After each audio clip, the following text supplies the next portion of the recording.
Hello. Hello. Hi. Wow. Hello. Good evening. Hi. Hello. Welcome to this slightly experimental stream today. Doing something a little different. Something I haven't done before. Really? But I do wanna warn you about any bizarre noises in the background. Just because I did ask the Forest family to be quiet, but whether they do or not is it is its own thing.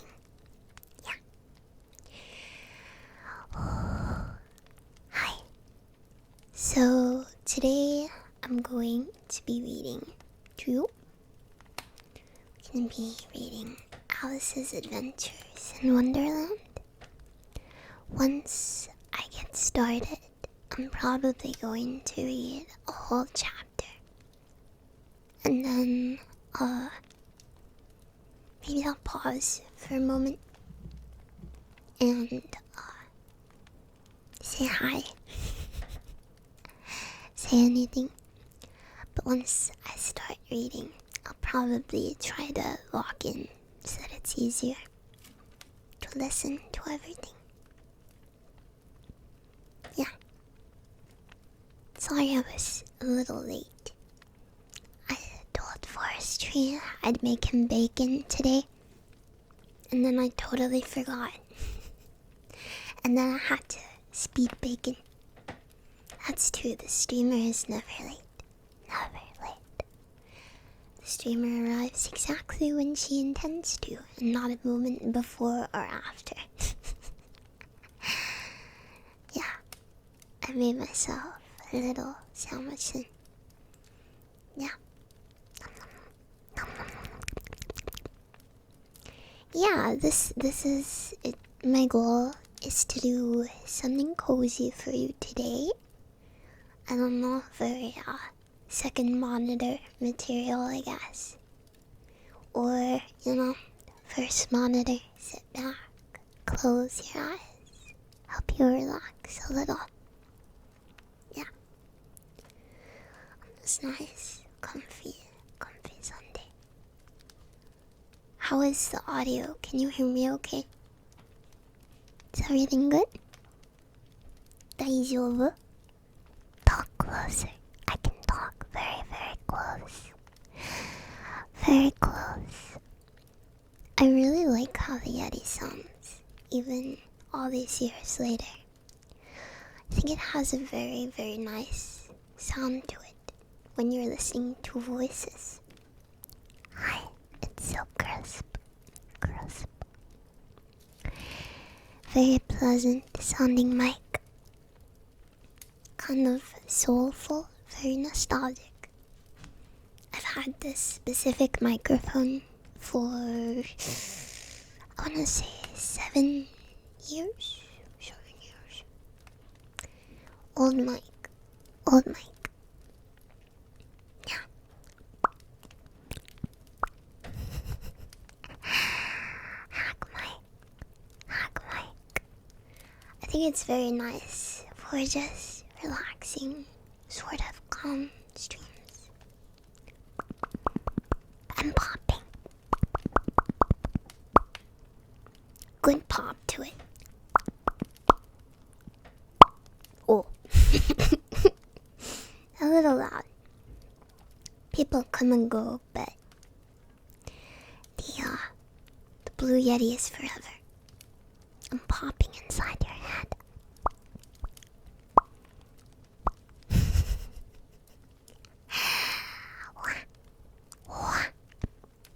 He's a good friend, yes. Pop again, okay.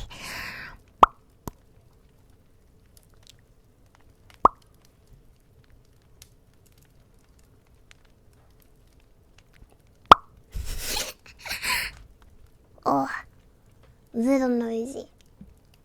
Little noisy. Sorry, I'll stop now. Stop popping inside of your skull. Well, I hope you liked it at least. But yeah, today we're gonna get into the book. Yeah, it's not that long at all. I believe I have the original edition here. Yeah. Yeah, I try to make the layout as calming as it could. I hope it's nice, not too bright. Nice and comfy. No, I don't physically have the book. I have a little ebook here as you can see. Oh, spoilers. Yeah. It's not an incredibly long book. I'm not sure if we can get through it in one stream. Yeah. No page turning sounds. No, sorry. Yeah. Yeah, you can read along if you'd like. I considered getting the actual book, but I thought there would be more benefit to being able to physically see the novel rather than just hear it. Yeah.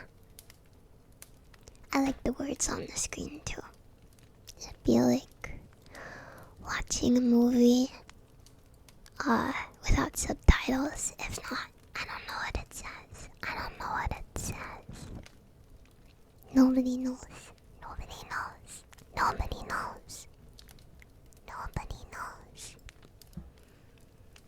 I can't hear without subtitles. I cannot. I need my subtitles.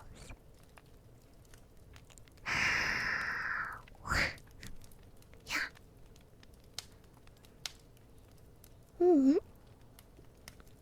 The subs are right there. They're on screen. Right now. I can read you. Listen.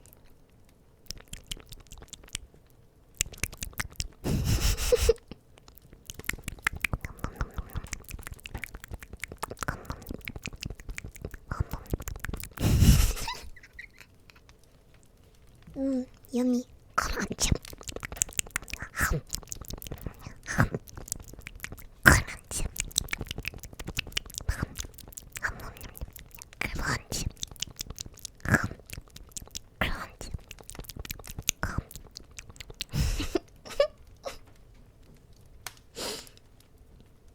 You got crunched. How does it feel? Do you like it? Crunch.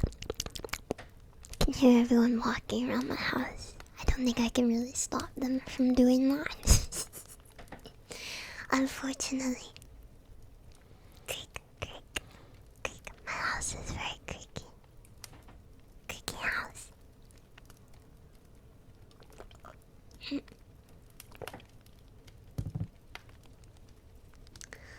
Okay. Creaky house. Yeah, I thought the fireplace would help with any brrr. Sorry, I just spat all over you. Brrr.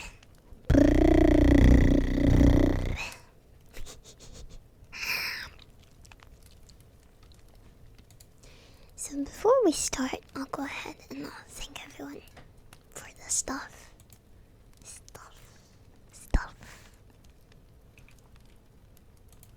that you did, and I'll go through again probably at the end of the stream and thank everyone for stuff again, so then we can just focus on the stuff. Focusing. Lately, I've been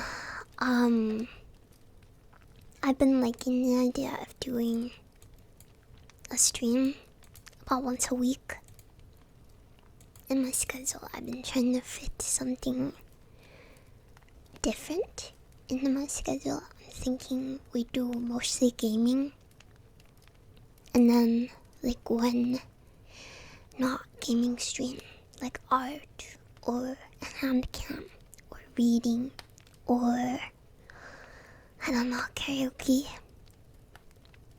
ASMR. Yeah, I quite like it. Yeah, I usually do at least one stream a week. It's true. It's very true. There's bacon in my teeth. Maybe it's you that I was eating. Yeah, just something that isn't gaming on the schedule, I was thinking. Just to, I don't know, check it out. Yeah, veggie bacon. Saying that is kind of redundant.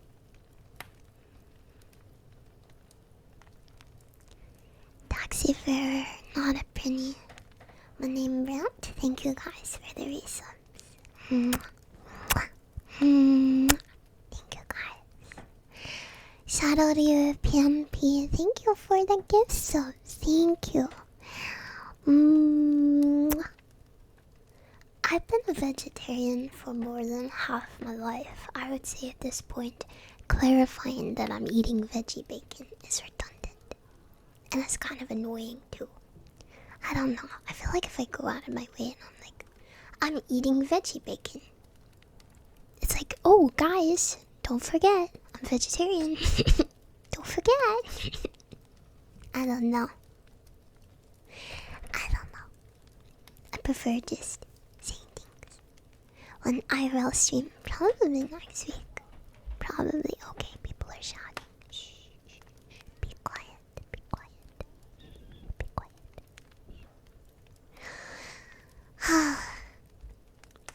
Oh wow.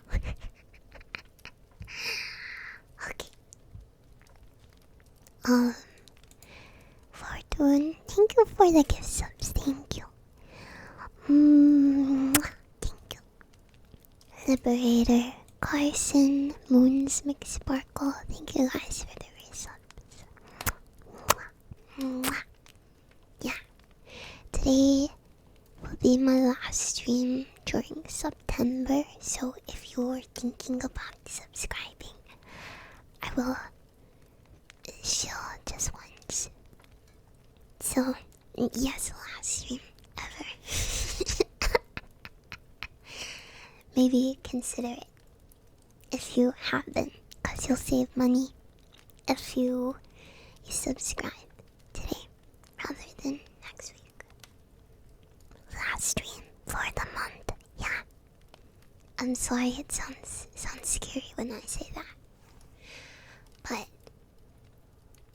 yeah, there's only one day left in the month, so no Shanto September for the next 18 hours or so after my stream ends. Wait, no, it'll be like 25. I don't know how I worked that out. That was terrible. We will be having no Shanto September. Yeah, make sure you get the discount. Make sure you do. If you've been subscribed for a little while to either me or to another streamer and you've been considering upgrading to a long-term sub, you should do it. You should do it. Because we get the same money. It's less money for you. It's just a big win all around, I think. Yeah.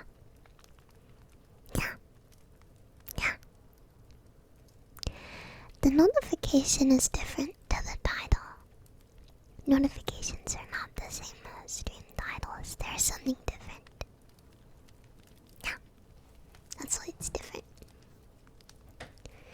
Yeah, September is almost over. You can take money out of Bezos' pocket. If you already have one, they won't let you change. That's a shame. Can you not upgrade from like 3 months to 6 or something?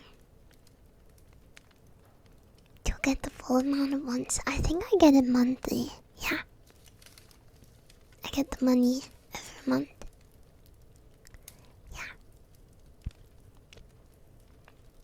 Yeah.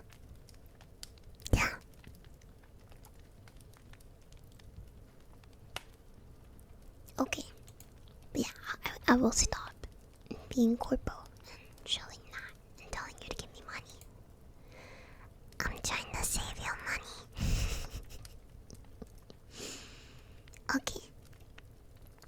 Okie dokie. Okie dokie dokie. Okie dokie. Okie dokie. Okie dokie. Okie dokie. You're starting your day with a bedtime story, Liberator. Glad to hear it. Touch Boy, thank you for the bits, and I'm glad you like the Yeti. I do too. I really like the way my voice sounds on the Yeti the most out of my 3 mics. Yeah.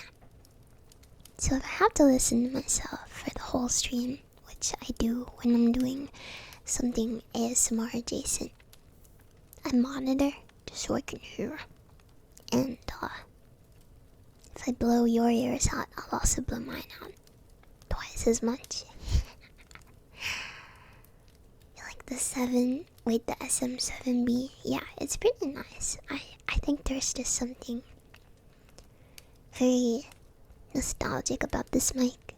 It's not the highest quality or anything, but I think it has the most, I don't know, has a special sound. Special sound. Okay. Let's see. Epic Bacon, Ryoki, Moons McSparkle, Doom Sailor, Forever Immortal, Sejun. Thank you guys for subscribing.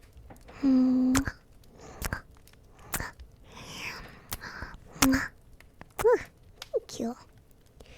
I'm Bald Man. No way. And Rick Kickham. Thank you. Are you a cousin of Duke Nukem? Thank you. Touch Boy, thank you for the bits. Saying my next billing would have been 2 days ago, so I think Twitch does. Oh, they're gonna get ya. Thank you. Thank you for the bits. Shadow Swifty, thank you for the bits as well. Thank you. Would you like to be my bestest friend ever? Can I? Okay. Sure. Who's gonna say no to that? That's pretty awesome. Yeah. I wasn't asking you, okay. Okay.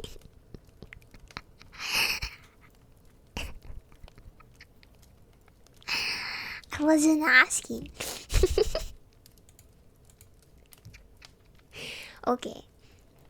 Okay, I'll ask now. Would you like to be my bestest friend ever? What do you like?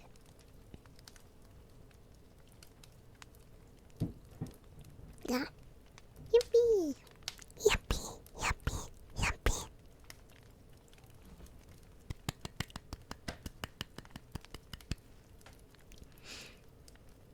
This is where I'd do a metal pipe sound if it wasn't ASMR. And my interface was connected.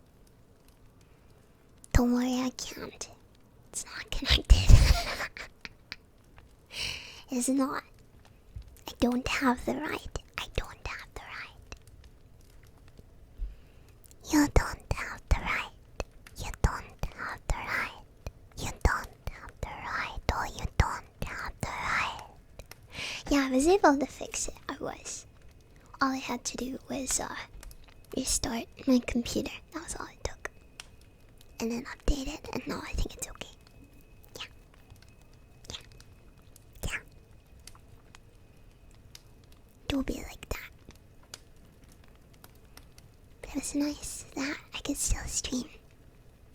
Next week we're probably going to start earlier once or twice.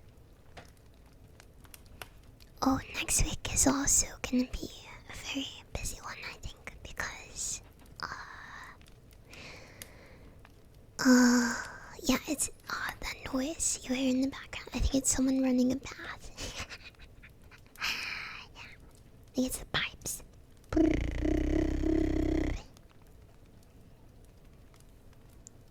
Yeah, that could be it. It's probably the critters. They have school tomorrow.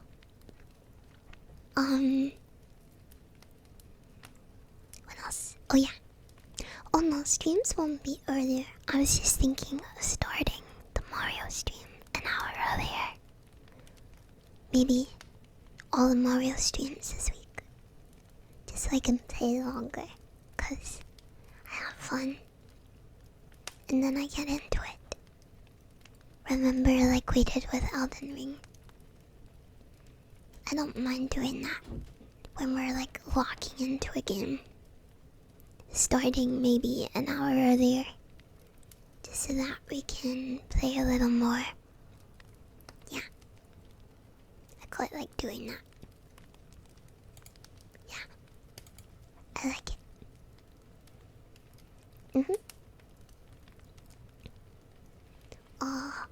Oh, but next Saturday is gonna be,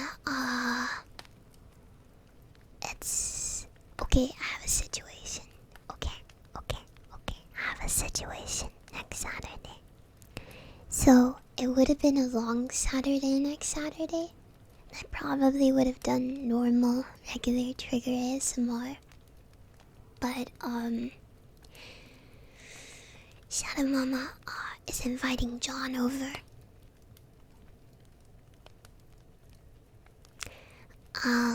To watch movies. Baby Bunny will be, she's going on a little trip. A little, school trip. Yes. So, Shadow Mama will have the room to herself. So they're going to watch movies on Saturday. And I was like, watch movies. And she was like, no, we actually are just gonna watch movies. Nothing weird. And I said, I'm not doing ASMR.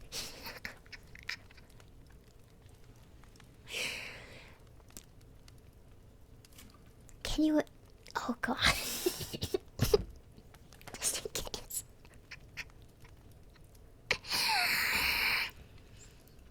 I think I would get banned.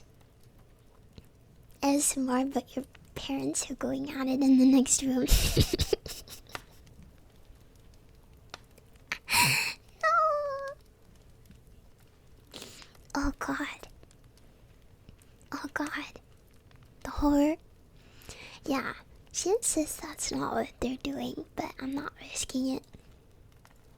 So I was thinking we'd do a long gaming stream next Saturday. ASMR, you're playing Super Mario 64 while mom and dad are wrestling.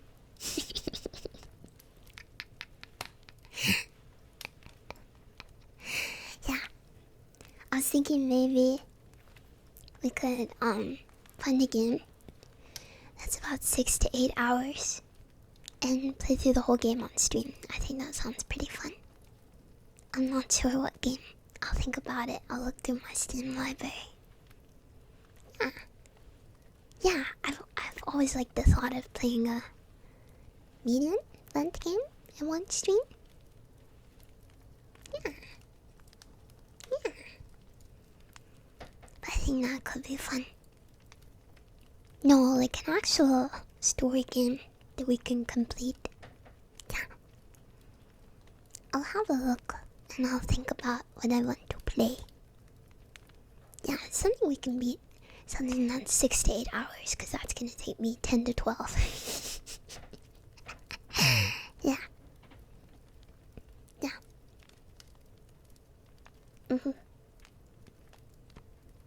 Yeah. Should be fun. But I'll think about it. I don't know if I'd want to do a VN. Just because, that'd be a lot of reading. And I don't really want to read for like 8 to 10 hours in a stream. I would totally destroy my voice. VN streams are surprisingly very tiring. Very tiring. Yeah. I guess because you're constantly reading. Reading is hard, yes. It's hard on your voice because I like to VA a little. even scuffed. Just, you know. Yes, I'm going to be reading the 1865 Lewis Carroll Alice.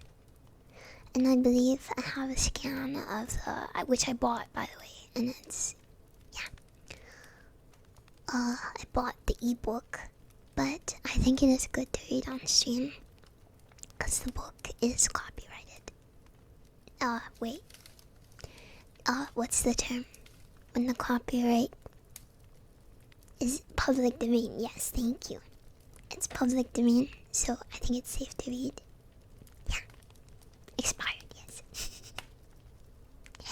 Which we're gonna be getting started very, very shortly. I've been napping too much already. Whoops. Whoops. Zoom it.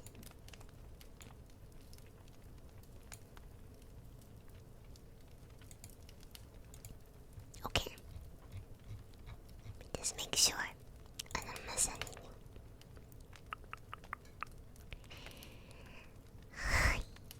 So.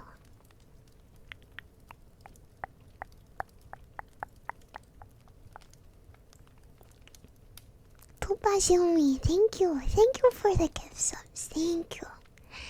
Mwah. Mwah. Thank you. Okay.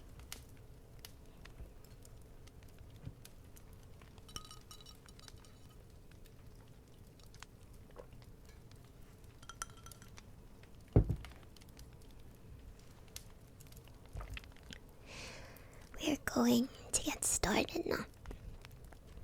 Reading time.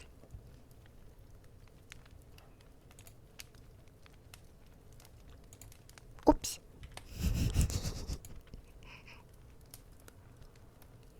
Settle down, everyone. Settle down, class. I do feel like an elementary school teacher. Alright, guys. Settle down. Sit on the carpet. Cross your legs, crisscross applesauce.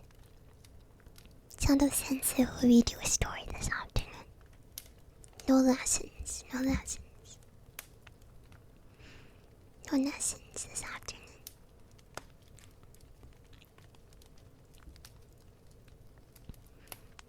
No school lessons. You can't sit by me, you'll have to sit on the carpet. Yeah, you have to sit on the carpet. Everyone gets an orange juice. Yeah, said crisscross applesauce. Everyone sit down. I'm reading. Do not spill your juice. You can go to the bathroom between chapters. Okay? You don't have to ask, it's alright.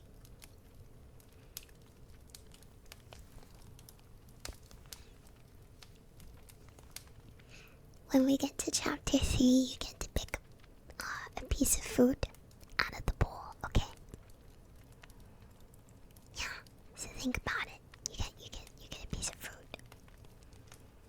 We have apples, oranges, pears, peaches, green apples, red apples, bananas. Yeah, so think about what you want. Think about it. Yeah. You can have some milk then, if you want to. Don't swear in class, please.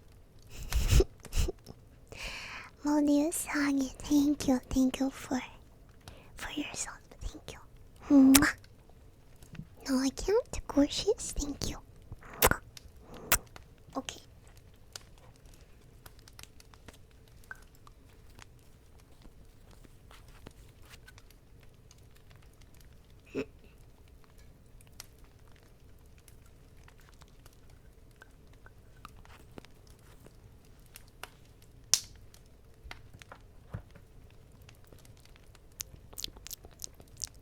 Let's begin.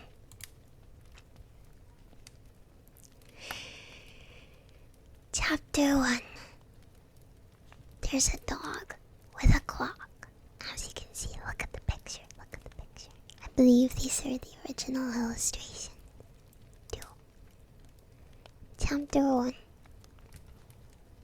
Down the rabbit hole. Alice was beginning to get very tired of sitting by her sister on the bank and of having nothing to do. Once or twice she'd peeped into the book her sister was reading, but it had no pictures or conversations in it. And what is the use of a book, thought Alice, without pictures or conversations? So she was considering, in her own mind as well as she could, for the hot day made her feel very sleepy and stupid, whether the pleasure of making a daisy chain would be worth the trouble of getting up and picking the daisies, when suddenly a white rabbit with pink eyes ran close by her. There was nothing so very remarkable in that, nor did Alice think it so very much out of the way to hear the rabbit say to itself, "Oh dear, oh dear, I shall be too late." When she thought it over afterwards, it occurred to her that she ought to have wondered at this, but at the time it all seemed quite natural. But when the rabbit actually took a watch out of its waistcoat pocket and looked at it, and then hurried on, Alice started to her feet, for it flashed across her mind that she'd never seen a rabbit with either a waistcoat or a watch to take out of it, and burning with curiosity, she ran across the field after it, and was just in time to see it pop down a rather large rabbit hole under a hedge. In another moment down went Alice after it, never once considering how in the world she was to get out again. The rabbit hole went straight on like a tunnel for some way, and then dipped suddenly down, so suddenly that Alice had not a moment to think about stopping herself before she found herself falling down what seemed to be a very deep well. Either the well was very deep, or she fell very slowly, for she had plenty of time as she went down to look about her, and to wonder what was going to happen next. First, she tried to look down and make out what she was coming to, but it was too dark to see anything. Then she looked at the sides of the well and noticed that they were filled with cupboards and bookshelves. Here and there she saw maps and pictures hung upon pegs. She took down a jar from one of the shelves as she passed it. It was labeled orange marmalade, but to her great disappointment it was empty. She did not like to drop the jar for fear of killing somebody underneath, in-game, so managed to put it into one of the cupboards as she fell past it. "Well," thought Alice to herself, "after such a fall as this, I shall think nothing of tumbling downstairs. How brave they'll all think me at home. Why, I wouldn't say anything about it, even if I fell off the top of the house," which was very likely true. Down, down, down. Would the fall never come to an end? "I wonder how many miles I've fallen by this time," she said aloud. "I must be getting somewhere near the center of the earth. Let me see. That would be 4,000 miles down, I think. For, you see, Alice had learned several things of this sort in her lessons in the schoolroom, and though this was not a very good opportunity for showing off her knowledge, as there was no one around to listen to her, it was still good practice to say it over. Yes, that's about the right distance. But then I wonder what latitude or longitude I've got to. Alice had not the slightest idea what latitude was, or longitude either. But she thought they were nice grand words to say. Presently, she began again. "I wonder if I shall fall through the earth. How funny it'll seem to come out among the people that walk with their heads downwards. The antipathies, I think." She was rather glad that there was no one listening this time, as it didn't sound at all the right word. "But I shall have to ask them what the name of the country is, you know. Please, ma'am, is this New Zealand or Australia? And she tried to curtsy as she spoke. Fancy curtsying as you're falling through the air. Do you think you could manage it?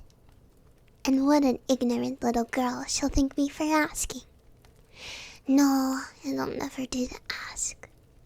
Perhaps I shall see it written up somewhere.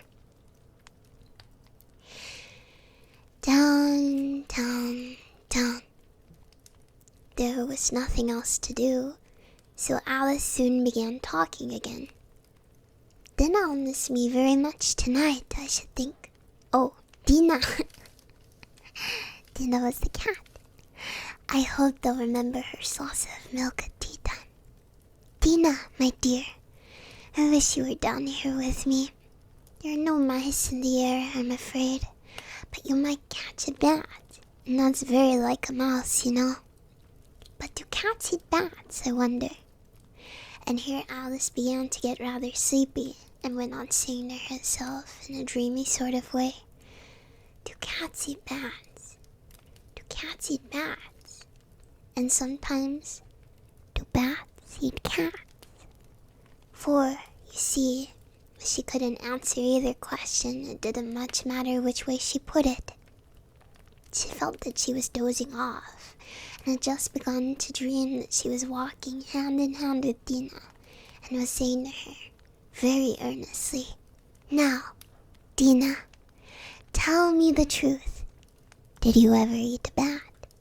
When suddenly, thump, thump, down she came upon a heap of sticks and dry leaves, and the fall was over. Alice was not a bit hurt, and she jumped up to her feet in a moment. She looked up, but it was all dark overhead. Before her was another long passage, and the white rabbit was still in sight, hurrying down it. There was not a moment to be lost. Away went Alice like the wind, and was just in time to hear it say as it turned a corner, oh, my ears and whiskers, how late it's getting. She was close behind it when she turned the corner, but the rabbit was no longer to be seen. She found herself in a long, low hall, which was lit up by a row of lamps hanging from the roof. There were doors all around the hall, but they were all locked, and when Alice had been all the way down one side and up the other, trying every door, she walked sadly down the middle, wondering how she was ever to get out again. Suddenly, she came upon a little three-legged table, all made of solid glass. There was nothing on it but a tiny golden key. And Alice's first idea was that this might belong to one of the doors of the hall. But alas, either the locks were too large or the key was too small, but at any rate it would not open any of them. However, on the second time around, she came upon a low curtain she had not noticed before, and beneath it was a little door about 15 inches high. She tried the little golden key in the lock, and to her great delight, it fitted. Oh, cute. Alice opened the door and found that it led into a small passage, not much larger than a rat hole. She knelt down and looked along the passage into the loveliest garden you ever saw. How she longed to get out of that dark hall and wander about among those beds of bright flowers and those cool fountains. She could not even get her head through the doorway. And even if my head would go through, thought poor Alice, it would be of very little use without my shoulders. Oh, how I wish I could shut up like a telescope. I think I could if I only knew how to begin. For, you see, so many out-of-the-way things had happened lately that Alice had begun to think that very few things indeed were really impossible. there seemed to be no use in waiting by the little door, so she went back to the table, half hoping she might find another key in it, or at any rate a book of rules for shutting people up like telescopes. This time she found a little bottle on it, which was certainly not here before, said Alice, and tied round the neck of the bottle was a paper label with the words, "Drink me," beautifully printed upon it in large letters. It was all very well to say, "Drink me," but the wise little Alice was not going to do that in a hurry. "No, I'll look first," she said, "and see whether it's marked poison or not." For she had read several nice little stories about children who'd got burnt and eaten up by wild beasts and other unpleasant things, all because they would not remember the simple rules their friends had taught them, such as that a red-hot poker will burn you as you hold it for so long, and that if you cut your finger very deeply with a knife, it usually bleeds, and she had never forgotten that if you drink too much from a bottle marked poison, it is almost certain to disagree with you, sooner or later. However, this bottle was not marked poison, so Alice ventured to taste it, and, finding it very nice, it had, in fact, a sort of mixed flavor of cherry tart, custard, pineapple, roast turkey, toffee, and hot buttered toast. She very soon finished it off. "What a curious feeling," said Alice. "I must be shutting up like a telescope." And so it was indeed. She was now only 10 inches high, and her face brightened up at the thought that she was now the right size for going through the little door into that lovely garden. First, however, she waited for a few minutes to see if she was going to shrink any further. She felt a little nervous about this, for it might end, you know, said Alice to herself, in my going out altogether, like a candle. I wonder what I should be like then. And she tried to fancy what the flame of a candle looks like after the candle is blown out, for she could not remember ever having seen such a thing. After a while, finding that nothing more happened, she decided on going into the garden at once. But, alas for poor Alice! When she got to the door, she found she'd forgotten the little golden key, and when she went back to the table for it, she found she could not possibly reach it. She could see it quite plainly through the glass, and she tried her best to climb up one of the legs of the table, but it was too slippery. And when she tired herself out with trying, the poor little thing sat down and cried. "Come, there's no use in crying like that," said Alice to herself rather sharply. "I advise you to leave off this minute." She generally gave herself very good advice, though she very seldom followed it, and sometimes she scolded herself so severely as to bring tears into her eyes. And once she remembered trying to box her own ears for having cheated herself in a game of croquet she was playing against herself. For this curious child was very fond of pretending to be two people.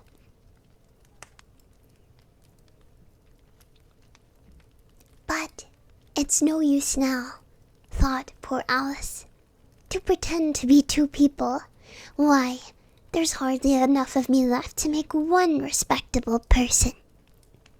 Soon her eye fell on a little glass box that was lying under the table. She opened it and found in it a very small cake, on which the words, "Eat me," were beautifully marked in currants.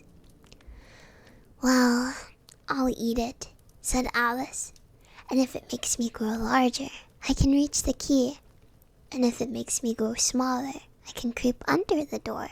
So either way, I'll get into the garden, and I don't care which happens." She ate a little bit, and said anxiously to herself, "Which way? Which way?"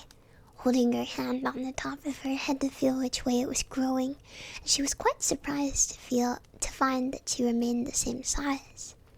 To be sure, this is what generally happens when one eats cake. But Alice had got so much into the way of expecting nothing but out of the way things to happen that it seemed quite dull and stupid for life to go on the common way. So she set to work, and very soon finished the cake.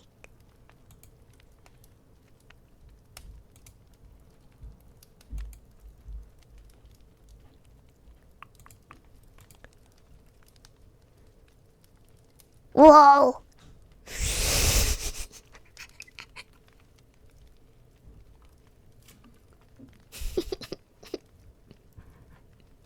Holy. Okay.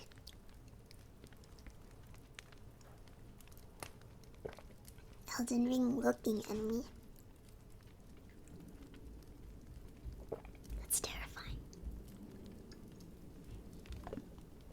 Skippity Alice.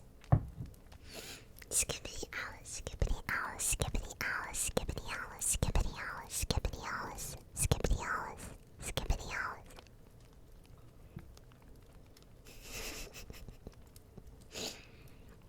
Chapter 2. The Pool of Tears. "Curiouser and curiouser," cried Alice. She was so much surprised that for the moment she quite forgot how to speak good English.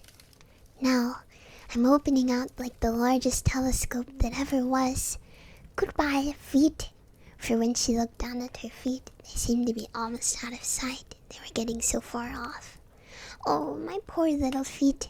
I wonder who will put on your shoes and stockings for you now, dears. I'm sure that I shan't be able. I shall be a great deal too far off to trouble myself about you. You must manage the best way you can. But I must be kind to them," thought Alice, "or perhaps they won't walk the way I want to go. Let me see. I'll give them a new pair of boots every Christmas." And she went on planning to herself how she would manage it. They must go by the carrier, she thought, and how funny it'll seem, sending presents to one's own feet, and how odd the directions will look. Alice's right foot, Esquire, Heathrook, near the fender, with Alice's love. Oh dear, what nonsense I'm talking. Just at this moment, her head struck against the roof of the hall. In fact, she was now rather more than 9 feet high, and she at once took up the little golden key and hurried off to the garden door. Poor Alice! It was as much as she could do, lying down on one side to look into the garden with one eye. But to get through was more hopeless than ever. She sat down and began to cry again. "You ought to be ashamed of yourself," said Alice. "A great girl like you," she might well say this, "to go on crying this way. Stop this moment, I tell you." But she went on all the same, shedding gallons of tears until there was a large pool all around her, about 4 inches deep, reaching half down the hall. After a time, she heard a little pattering of feet in the distance, and she hastily dried her eyes to see what was coming. It was the White Rabbit returning, splendidly dressed, with a pair of white kid gloves in one hand and a large fan in the other. He came trotting along in a great hurry, muttering to himself as he came, "Oh, the Duchess, the Duchess! Oh, won't she be savage if I've kept her waiting?" Alice felt so desperate that she was ready to ask for help of anyone. So when the rabbit came near her, she began in a low, timid voice, "If you please, sir." The rabbit started violently, dropped the white kid gloves and then the fan, and scurried away into the darkness as hard as he could go.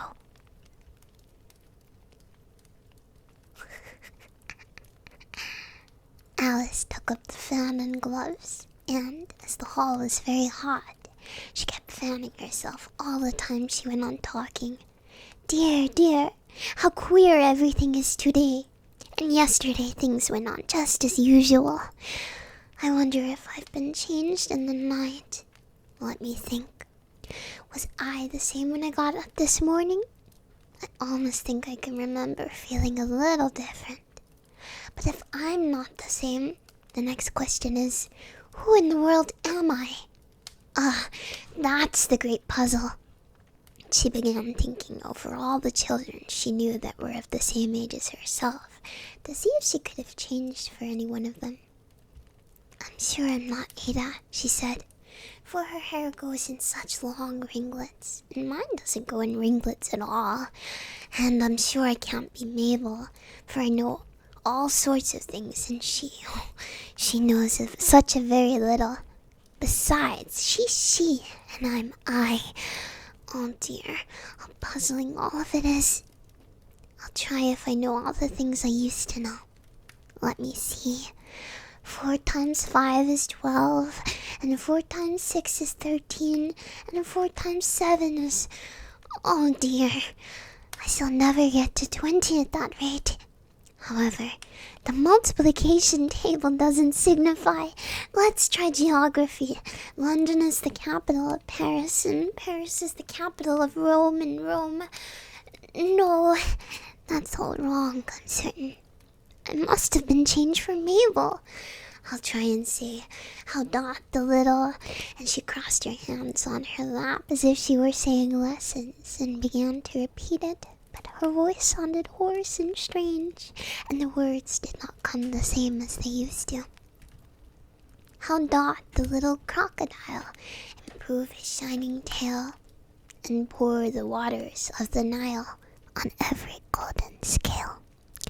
How cheerfully he seems to grin, how neatly spreads his claws, and welcomes little fishes in with gently smiling jaws. Scary.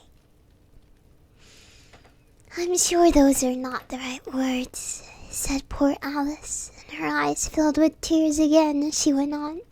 I must be Mabel after all, for I shall have to go and live in that poky little house, and have next to no toys to play with, and ever so many lessons to learn. Oh no, I've made up my mind about it. If I'm Mabel, I'll stay down here. It'll be no use their putting their heads down and saying, "Come up again, dear." I shall only look up and say, "Who am I then?"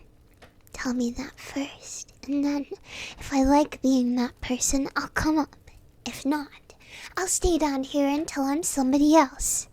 But, oh dear, cried Alice with a sudden burst of tears, I do wish they would put their heads down. I'm so very tired of being all alone here. As she said this, she looked down at her hands, and was surprised to see that she put on one of the rabbit's little white kid gloves while she was talking. How can I have done that? She thought. I must be growing small again. She got up and went to the table to measure herself by it, and found that, as nearly as she could guess, she was now about 2 feet high, was going on shrinking rapidly. She soon found out that the cause of this was the fan she was holding, and she dropped it hastily, just in time to save herself from shrinking away altogether. That was a narrow escape, said Alice, a good deal frightened at the sudden change, but very glad to find herself still in existence. And now for the garden! And she ran with all speed back to the little door. But alas, the little door was shut again, and the little golden key was lying on the glass table as before. And things are worse than ever, thought the poor child, for I never was so small as this before, never. And I declare it's too bad that it is. As she said these words, her foot slipped, and in another moment, splash, she was up to her chin in salt water. Her first idea was that she'd somehow fallen into the sea, and in that case I can go back by railway, she said to herself.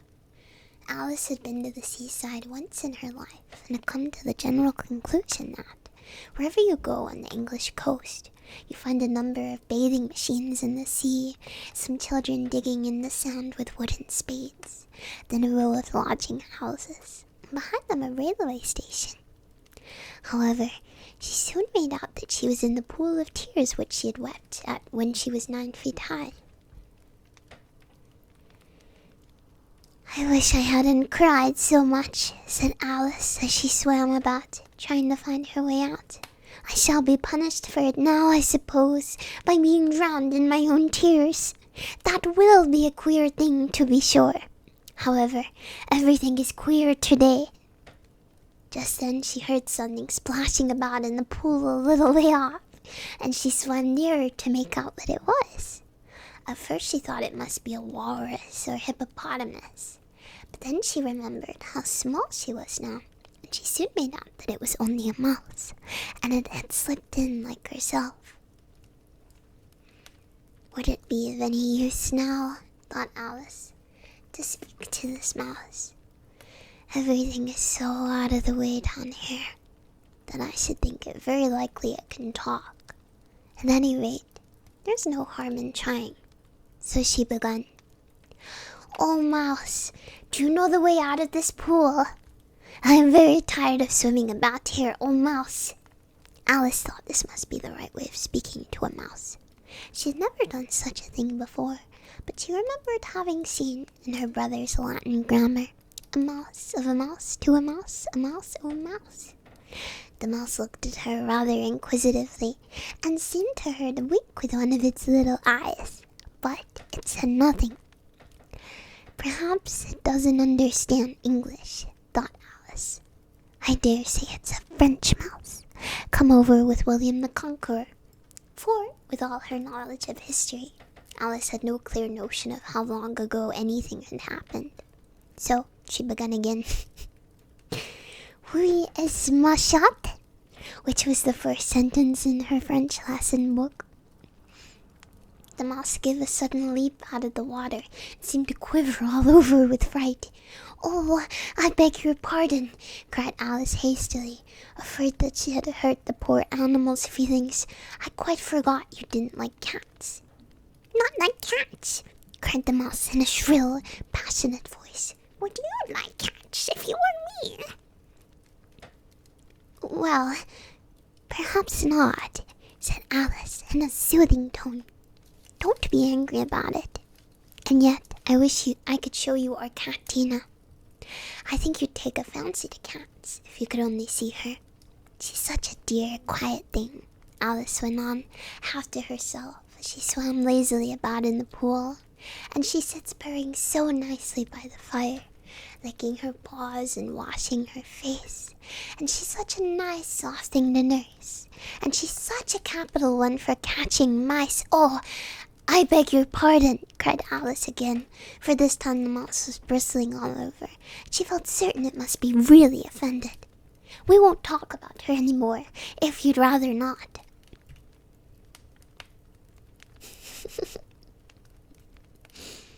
We indeed, cried the mouse, who was trembling down to the end of its tail. As if I would talk on such a subject. Our family always hated cats. Nasty, low, vulgar things. Don't let me hear the name again. I won't indeed, said Alice, in a great hurry to change the subject of conversation. Are you fond of dogs? The mouse did not answer, so Alice went on eagerly. There's such a nice little dog near our house. I should like to show you. A little bright-eyed terrier, you know, with such long curly brown hair.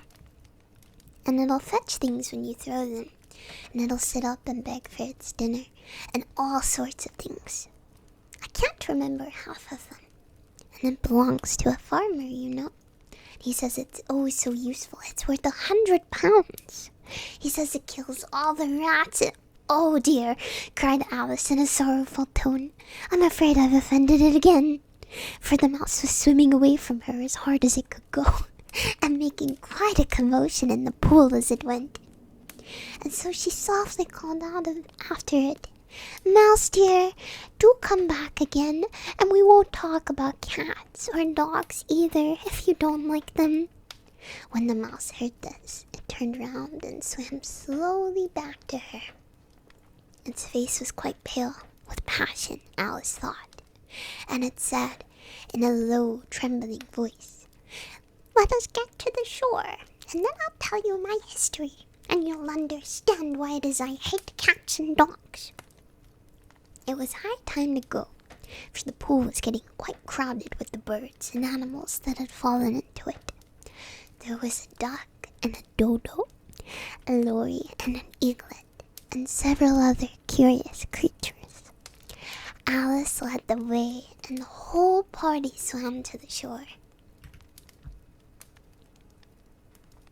Chapter 3. A caucus race and a long tail. Zip. I don't think Alice is a very good communicator.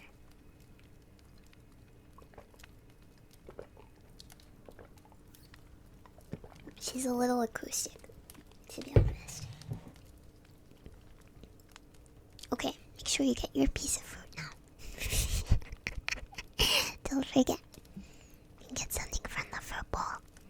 Boys and girls, boys and girls. Take an apple, an orange, a peach, a pear from the fruit bowl, a banana. You're very good at reading stories. Thank you.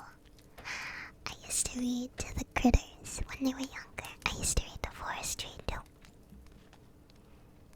I was used to do. I'm not sure if you guys have reading homework, but in primary school we always had reading homework, and we always had to read aloud. And not a flex here, okay? It's a bit of a flex, but I was in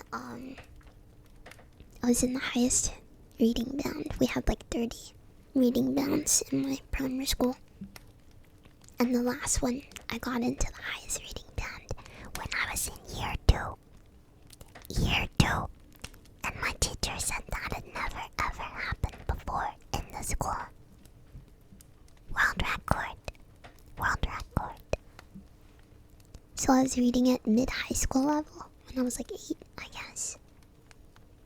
That I peaked then. Peaked in year 2. It's all downhill from there. But my point in saying that was, so I used to get really big books to read for homework. And you had to read aloud.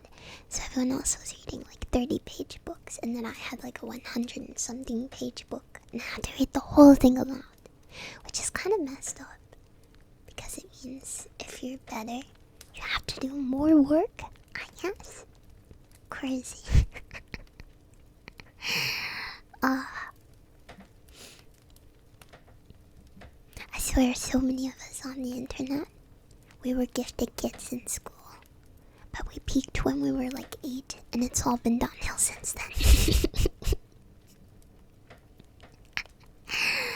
Life.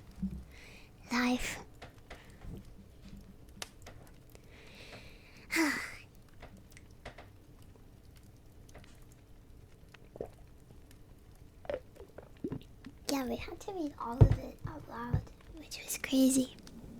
Can you hear the wheel?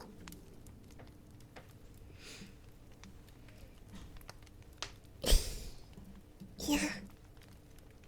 Otis was just running on it for a second. All the way downstairs. That. Do you hear it? It's spinning.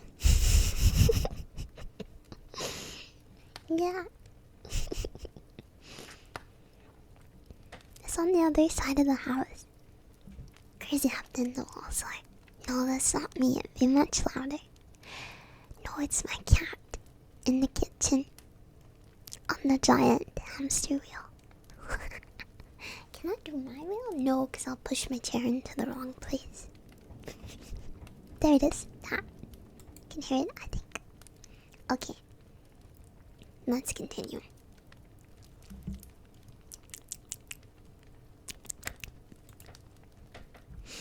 Chapter 3.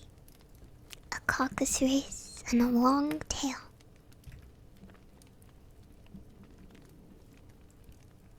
They were indeed a queer-looking party that assembled on the bank. The birds with draggled feathers, the animals with their fur clinging close to them, and all dripping wet, cross, and uncomfortable. The first question, of course, was how to get dry again.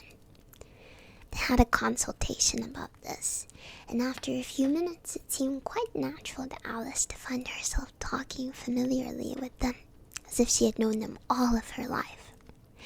Indeed, she had quite a long argument with the lorry, who at last turned sulky, and would only say, "I'm older than you, and must know better." And this Alice would not allow, without knowing how old it was, and as the lorry positively refused to tell its age, there was no more to be said. At last the mouse, who seemed to be a person of some authority among them, called out, "Sit down, all of you, and listen to me. I'll soon make you dry enough." And they all sat down at once, in a large ring, with the mouse in the middle. Alice kept her eyes anxiously fixed on it, for she felt sure she would catch a bad cold if she did not get dry very soon. "Ahem," said the mouse, with an important air. "Are you all ready? This is the driest thing I know. Silence all round, if you please. William the Conqueror, whose cause was favored by the Pope, was soon submitted to by the English, who wanted leaders and had been of the late much accustomed to usurpation and conquest. And when Norfolk, the Earls of Mercia and Northumbria—" "Ugh," said the lorry with a shiver. "I beg your pardon," said the mouse, frowning, but very politely. "Didn't you speak?" "Not I," said the lorry, hastily. "I thought you did," said the mouse. "I proceed. Edwin and Norfolk, the Earls of Mercia and Northumbria, declared for him, and even Stigand, the patriotic Archbishop of Canterbury, found it advisable." "Found what?" said the duck. "Found it," the mouse replied rather crossly. "Of course you know what it means." "I know what it means well enough. When I find a thing," said the duck, "it's generally a frog or a worm. The question is, what did the Archbishop find?" The mouse did not notice this question, but hurriedly went on. "Found it advisable to go with Edgar Athelin to meet William and offer him the crown. William's conduct at first was moderate, but the insolence of his Normans— How are you getting on now, my dear?" it continued, turning to Alice as it spoke. "As wet as ever," said Alice in a melancholy tone. "Doesn't seem to dry me at all." "In that case," said the dodo solemnly, rising to its feet, "I move that the meeting adjourn for the immediate adoption of more energetic remedies." "Speak English," said the eaglet. "I don't know the meaning of half those long words, and what's more, I don't believe you do either." And the eaglet bent down its head to hide a smile. Some of the other birds tittered audibly. "What I was going to say," said the dodo in an offended tone, "was that the best thing to get us dry would be a caucus race." "What is a caucus race?" said Alice, not that she much wanted to know. But the dodo had paused as if it thought that somebody ought to speak, and nobody seemed inclined to say anything. "Why," said the dodo, "the best way to explain it is to do it." "And as you might like to try the thing yourself some winter day, I will tell you how the dodo managed it." First, it marked out a race course in a sort of circle, The exact shape doesn't matter. it said, and then all the party were placed along the course here and there. There was no 1, 2, 3 and away, but they began running when they liked and left off whenever they liked, so that it was not easy to know when the race was over. However, when they'd been running half an hour or so, they were quite dry again. The dodo suddenly called out, The race is over. and they all crowded around it, panting and asking, "But who has won?" This question the dodo could not answer without a great deal of thought, and it stood for a long time with one finger pressed upon its forehead, the position which you usually see Shakespeare in the pictures of him, while the rest waited in silence. At last the dodo said, Everybody has won, and all must have prizes. "But who is to give the prizes?" Quite a chorus of voices asked. Why, she, of course. Said the dodo, pointing to Alice with one finger, and the whole party at once crowded around her, calling out in a confused way, "Prizes! Prizes! Prizes!" Alice had no idea what to do, and in despair she put her hand in her pocket and pulled out a box of comfits. Luckily the salt water had not got into it, and handed them round as prizes. There was exactly one apiece, all around. "But she must have a prize herself, you know," said the mouse. Of course. The dodo replied very gravely. "What else have you got in your pocket?" It went on, turning to Alice. "Only a thimble," said Alice sadly. "Hand it over here," said the dodo.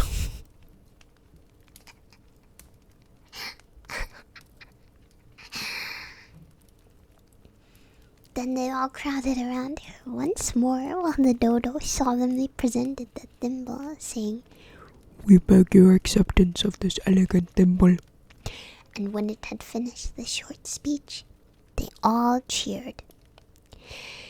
Alice thought the whole thing very absurd, but they all looked so grave that she did not dare to laugh, and, as she could not think of anything to say, she simply bowed and took the thimble, looking as solemn as she could. The next thing was to eat the comfits. This caused some noise and confusion, as the large birds complained that they could not taste theirs, and the small ones choked and had to be patted on the back. However, it was over at last, and they sat down in a ring and begged the mouse to tell them something more. "You promised to tell me your history, you know," said Alice. "And why is it you hate C and D?" she added in a whisper, half afraid it would be offended again. "Mine is a long and sad tale," said the mouse, turning to Alice and sighing. "It is a long tale," said Alice, looking down with wonder at the mouse's tail. "But why do you call it sad?" And she kept on puzzling about it while the mouse was speaking, so that her idea of the tale was something like this. Fury said to Thimble... Wait. What? Fury said to... a mouse that he met in the house, "Let us both go to law. I will prosecute you. Come, I'll take no denial. We must have the trial. For really this morning I've nothing to do," said the mouse to the cur. "Such a trial, dear sir, with no jury or judge, would be wasting our breath. I'll be the judge. I'll be jury. Mild, cunning old Fury. I'll try the whole cause." "You are not attending," said the mouse to Alice severely. "What are you thinking of?"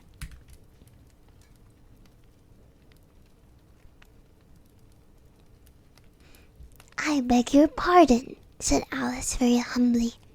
"You had got to the fifth bend, I think." "I had not," cried the mouse, sharply and very angrily. "And not," said Alice, always ready to make herself useful and looking anxiously about her. Oh, do let me help to undo it. I shall do nothing of the sort, said the mouse, getting up and walking away. You insult me by talking such nonsense. I didn't mean it, pleaded poor Alice, but you're so easily offended, you know. The mouse only growled in reply. Please come back and finish your story, Alice called after it, and the others all joined in chorus. Yes, please do. But the mouse only shook its head impatiently and walked a little quicker. I don't remember the voice. What a pity it wouldn't stay, sighed the lorry as soon as it was quite out of sight. And an old crab took the opportunity of saying to her daughter, Ah, my dear, let this be a lesson to you never to lose your temper. Hold your tongue, Ma, said the young crab a little snappishly. You're old enough to try the patience of an oyster. I wish I had our Dina here.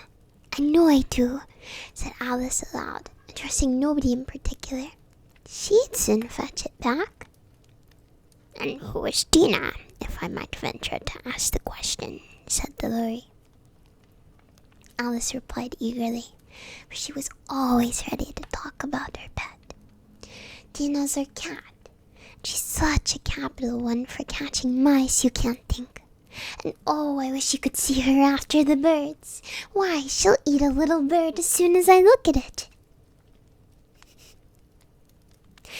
The speech caused a remarkable sensation among the party. Some of the birds hurried off at once. One old magpie began wrapping itself up very carefully, remarking, I must really be getting home. The night air doesn't suit my throat. And a canary called out in a trembling voice to its children, Come away, my dears. It's high time you were all in bed. On various pretexts that they all moved off, and Alice was soon left alone. I wish I hadn't mentioned Dina, she said to herself in a melancholy tone. Nobody seems to like her down here, and I'm sure she's the best cat in the world. Oh, my dear Dina, I wonder if I shall ever see you any more. And here poor Alice began to cry again, for she felt very lonely and low-spirited. In a little while, however, she heard a little pattering of footsteps in the distance, and she looked up eagerly, half hoping the mouse had changed his mind and was coming back to finish his story. Chapter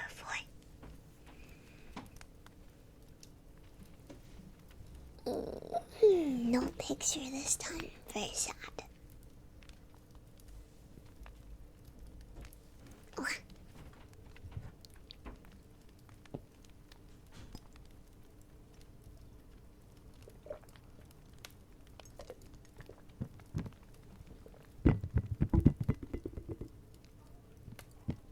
It sounds so ominous. My voice is just fine.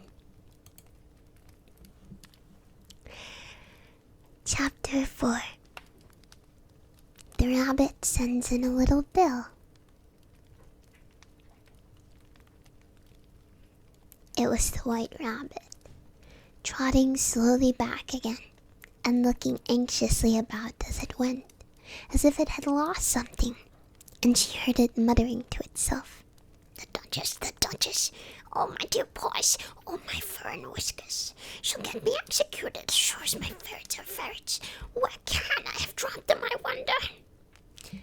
Alice guessed in a moment that it was looking for the fan and the pair of white kid gloves, and she very good-naturedly began hunting about for them, but they were nowhere to be seen. Everything seemed to have changed since her swim in the pool, and the great hall with the glass table and the little door had vanished completely. Very soon the rabbit noticed Alice as she went hunting about, and called out to her in an angry tone, Why, Mary Ann, what are you doing out here? Run home this instant, and fetch me a pair of gloves and a fan, quick now! and Alice was so much frightened that she ran off at once in the direction it pointed to, without trying to explain the mistake that it had made. "He took me for his housemaid," she said to herself as she ran. "How surprised he'll be when he finds out who I am. But I'd better take him his fountain gloves. That is, if I can find them." As she said this, she came upon a neat little house, on the door of which was a bright brass plate with the name W. Rabbit engraved upon it. Doxed. She went in without knocking and hurried upstairs, in a great fear lest she shall meet the real Mary Ann and be turned out of the house before she found the fountain gloves. "How queer it seems," Alice said to herself, "to be going messages for a rabbit. I suppose Dinah'll be sending me on messages next." She began fancying the sort of thing that would happen. Miss Alice, come here directly and get ready for your walk." "Coming in a minute, nurse, but I've got to watch this mouse hole till Dinah comes back and see that the mouse doesn't get out. Only, I don't think," Alice went on, "that they'd let Dinah stop in the house if it began ordering people about like that." By this time, she'd found her way into a tidy little room with a table in the window, and on it, as she had hoped, a fan and 2 or 3 pairs of tiny white kid gloves. She took up the fan and a pair of the gloves, and was just going to leave the room when her eye fell upon a little bottle that stood near the looking-glass. There was no label this time with the words, "Drink me," but nevertheless she uncorked it, put it to her lips. "I know something interesting is sure to happen," she said to herself, "whenever I drink or eat anything. So, I'll just see what this bottle does. I do hope it'll make me grow large again, for really I'm quite tired of being such a tiny little thing." It did so indeed, and much sooner than she'd expected. Before she drank half the bottle, she found her head pressing against the ceiling, and had to stoop to save her neck from being broken. She hastily put down the bottle, saying to herself, "That's quite enough. I hope I shan't grow any more. As it is, I can't get out at the door. I do wish I hadn't drunk quite so much." Alas, it was too late to wish that. She went on growing and growing, and very soon had to kneel down on the floor. In another minute, there was not even room for this, and she tried the effect of lying down with one elbow against the door and the other arm curled around her head. Still, she went on growing, and as a last resource, she put one arm out of the window and 1 foot up the chimney, and said to herself, "Now I can do no more, whatever happens. What will become of me?" Luckily for Alice, the little magic bottle had now had its full effect, and she grew no larger.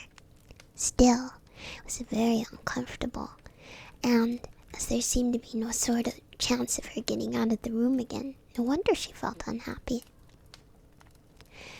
It was much pleasanter at home, thought poor Alice, when one wasn't always growing larger and smaller and being ordered about by mice and rabbits. I almost wish I hadn't gone down that rabbit hole, and yet, it's rather curious, you know, this sort of life. I do wonder what can have happened to me. When I used to read fairy tales, I fancied that kind of thing never happened, and now here I am in the middle of one. There ought to be a book written about me, that there ought, and when I grow up, I'll write one. But I'm grown up now, she added in a sorrowful tone. At least there's no room to grow up any more here. But then, thought Alice, shall I never get any older than I am now? That'll be a comfort, one way. Never to be an old woman. But then, always to have lessons to learn. Oh, I shouldn't like that. Oh, you foolish Alice, she answered herself. How can you learn lessons in here? Why, there's hardly room for you, and no room at all for any lesson books. And so she went on, taking first one side and then the other, and making quite a conversation of it altogether. But after a few minutes she heard a voice outside and stopped to listen. "Marianne! Marianne!" said the voice. "Fetch me my gloves this moment." Then came a little pattering of feet on the stairs. Alice knew it was the rabbit coming to look for her, and she trembled till she shook the house, quite forgetting she was now about 1,000 times as large as the rabbit, and had no reason to be afraid of it. Presently the rabbit came up to the door and tried to open it, but as the door opened inwards and Alice's elbow was pressed hard against it, that attempt proved a failure. Alice heard it say to itself, "Now go round and get at the window." "That you won't," thought Alice. After waiting till she fancied she heard the rabbit just under the window, she suddenly spread out her hand and made a snatch in the air. She did not get hold of anything, but she heard a little shriek and a fall and a crash of broken glass, from which she concluded that it was just possible it had fallen into a cucumber frame or something of the sort.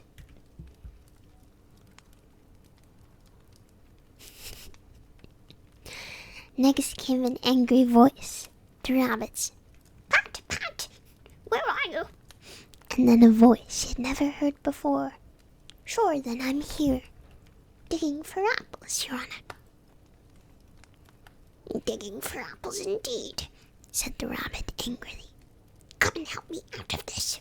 Sounds of more broken glass. "Now, tell me, Pat, what's that in the window?" Sure, it's an arm, Your Honor.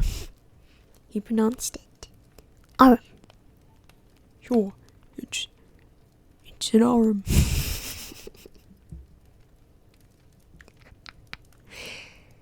"An arm, you goose. Whoever saw one that size? Why, it fills the whole window." Sure it does, Your Honor, but it's an arm for all that. "Well, it's got no business there at any rate. Go and take it away."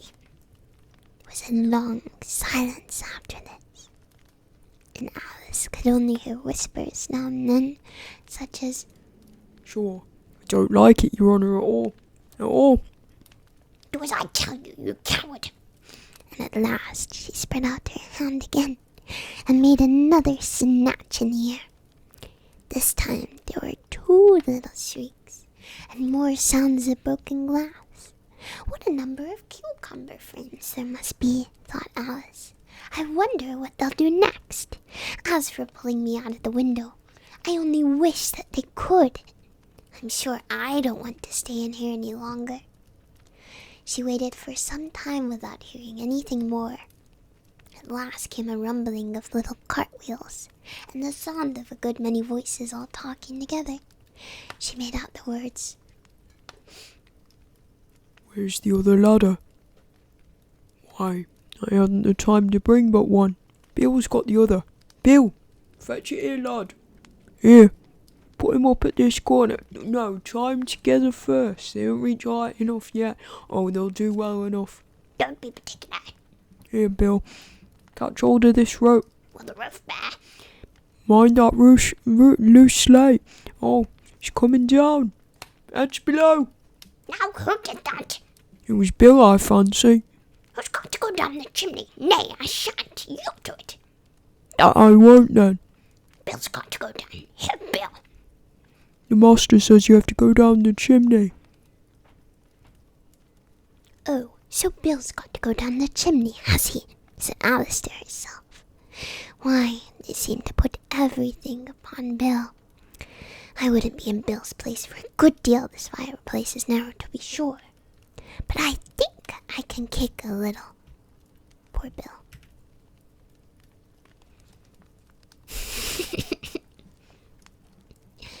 She drew her foot as far down the chimney as she could, and waited till she heard a little animal. She couldn't guess of what sort it was, scratching and scrambling about in the chimney close above her, saying to herself, "This is Bill." She gave one sharp kick, and waited to see what would happen next. The first thing she heard was a general chorus of, "There goes Bill." then the rabbit's voice alone, "Catch him! You, by the hedge!" Then silence, and another confusion of voices. "Hold up his head. Brandy now, don't choke him. How was it, old fellow? What happened to you? Tell us about it." Last came a little feeble, squeaking voice. "That's Bill," thought Alice. "Well, I hardly know no more, thank thee. I'm better now, but I'm a great deal too flustered to tell you. All I know is something comes at me like a jack-in-the-box, and up I goes like a skyrocket." "So you did, old fellow," said the others. "We must burn this house down," said the rabbit's voice, and Alice called out as loud as she could, "If you do, I'll set Tina at you." There was a dead silence instantly, and Alice thought to herself, "I wonder what they will do next. If they had any sense, they'll take the roof off." After a minute or two, they began moving about again, and Alice heard the rabbit say, "A barrowful will do to begin with." A barrowful of what? Thought Alice. But she had not long to doubt, for the next moment a shower of little pebbles came rattling in at the window, and some of them hit her in the face. "I'll put a stop to this," she said to herself, and shouted out, "You'd better not do that again," which produced another dead silence. Alice noticed with some surprise that the pebbles were all turning into little cakes as they lay upon the floor, and a bright idea came into her head. "If I eat one of these cakes," she thought, "it's sure to make some change in my size. And as it can't possibly make me larger, it must make me smaller, I suppose." So she swallowed one of the cakes, and was delighted to find that she began shrinking directly. As soon as she was small enough to get through the door, she ran out of the house, and found quite a crowd of little animals and birds waiting outside. The poor little lizard, Bill, was in the middle, being held up by 2 guinea pigs, who were giving it something out of a bottle. They all made a rush at Alice the moment she appeared, but she ran off as hard as she could, and soon found herself safe in a thick wood. "The first thing I've got to do," said Alice to herself as she wandered about in the wood, "is to grow to my right size again. And the second thing is to find my way into that lovely garden. I think that will be the best plan." It sounded an excellent plan, no doubt, and very neatly and simply arranged. The only difficulty was that she had not the smallest idea how to set about it. And while she was peering about anxiously among the trees, a little sharp bark just over her head made her look up in a great hurry. An enormous puppy was looking down at her with large round eyes, and feebly stretching out one paw, trying to touch her. "Poor little thing," said Alice in a coaxing tone, and she tried hard to whistle to it. But she was terribly frightened all the time at the thought it might be hungry, in which case it would be very likely to eat her up in spite of all of her coaxing.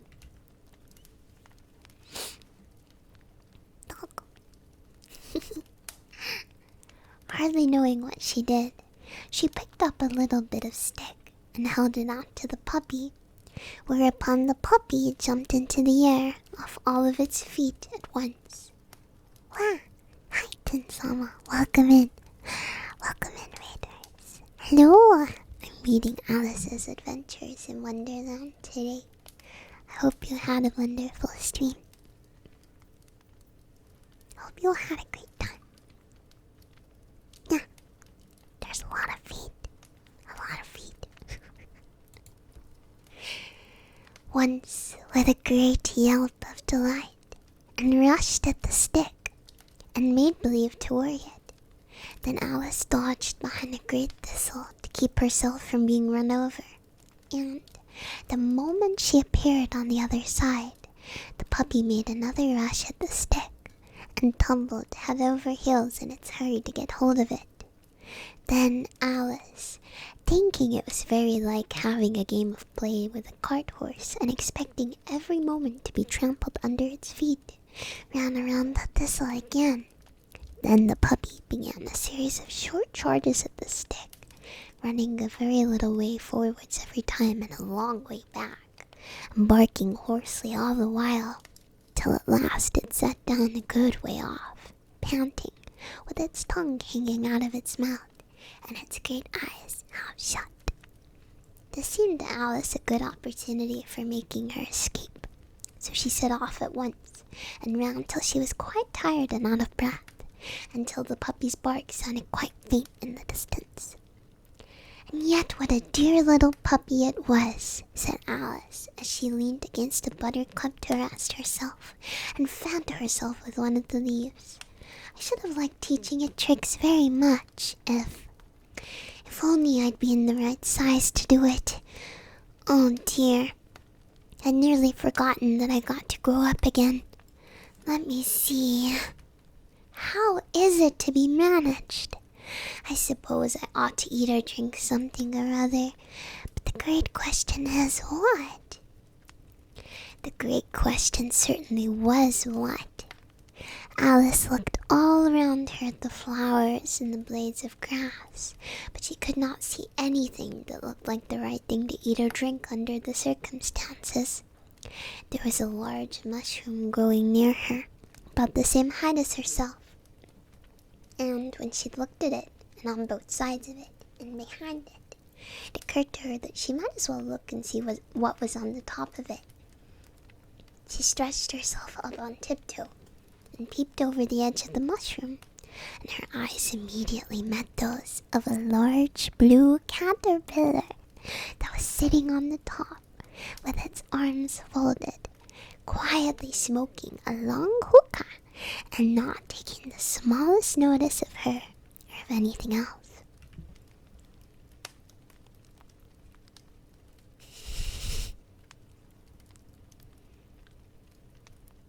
Advice from a caterpillar. The caterpillar and Alice looked at each other for some time in silence. At last the caterpillar took the hookah out of its mouth and addressed her in a languid, sleepy voice. Who are you? Said the caterpillar. This was not an encouraging opening for a conversation. Alice replied rather shyly, I hardly know, sir, just at present. At least I know who I was when I got up this morning, but I think I must have been changed several times since then. What do you mean by that? Said the caterpillar sternly. Explain yourself. I can't explain myself, I'm afraid, sir, said Alice, because I'm not myself, you see. I don't see, said the caterpillar. I'm afraid I can't put it more clearly, Alice replied very politely, for I can't understand it myself to begin with, and being so many different sizes in a day is very confusing. It isn't, said the caterpillar. Well, perhaps you haven't found it so yet, said Alice. But when you have to turn into a chrysalis, you will someday, you know. And then after that into a butterfly, I should think you'll feel it a little queer, won't you? Not a bit, said the caterpillar. Well, perhaps your feelings may be different, said Alice. All I know is, it would feel very queer to me. You? Said the caterpillar contemptuously. Who are you? Hopeless Hope, thank you for the raid. Hi. Hope you had a nice dream. Hi. Which brought them back again to the beginning of the conversation. Alice felt a little irritated at the caterpillars making such very short remarks, and she drew herself up and said very gravely, "I think you ought to tell me who you are first." "Why?" said the caterpillar. Here was another puzzling question, and as Alice could not think of any good reason, and the caterpillar seemed to be in a very unpleasant state of mind, she turned away. "Come back. The caterpillar called after her. I've something unimportant to say." This sounded promising, certainly. Alice turned back and came back again. "Keep your temper," said the caterpillar. "Is that all?"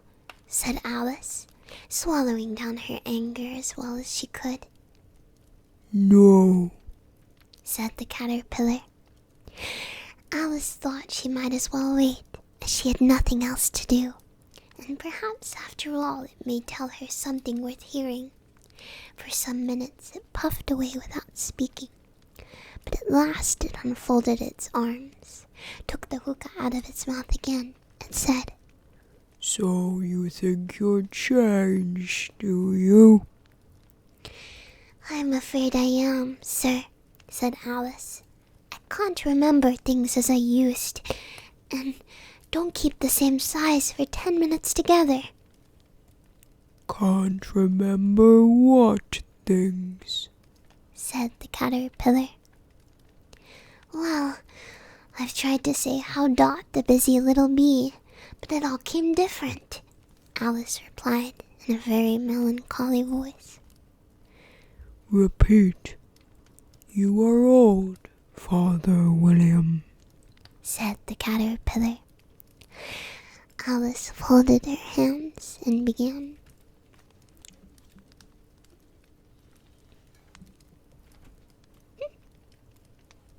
"You are old, Father William," the young man said, "and your hair has become very white, and yet you incessantly stand on your head. Don't you think at your age it is right?" "In my youth," Father William replied to his son, "I feared it might injure the brain. But now that I'm perfectly sure I have none, why I do it again and again." "You are old," said the youth, "as I mentioned before, and have grown most uncommonly fat. Yet you turned a back somersault in at the door. Pray, what is the reason of that?" "In my youth," said the sage, as he shook his grey locks, "I kept all of my limbs very supple. By the use of this ointment, 1 shilling the box. Allow me to sell you a couple."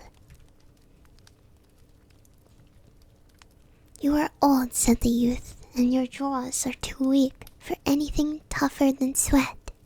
Yet you finished the goose with the bones in the beak. Pray, how did you manage to do it?"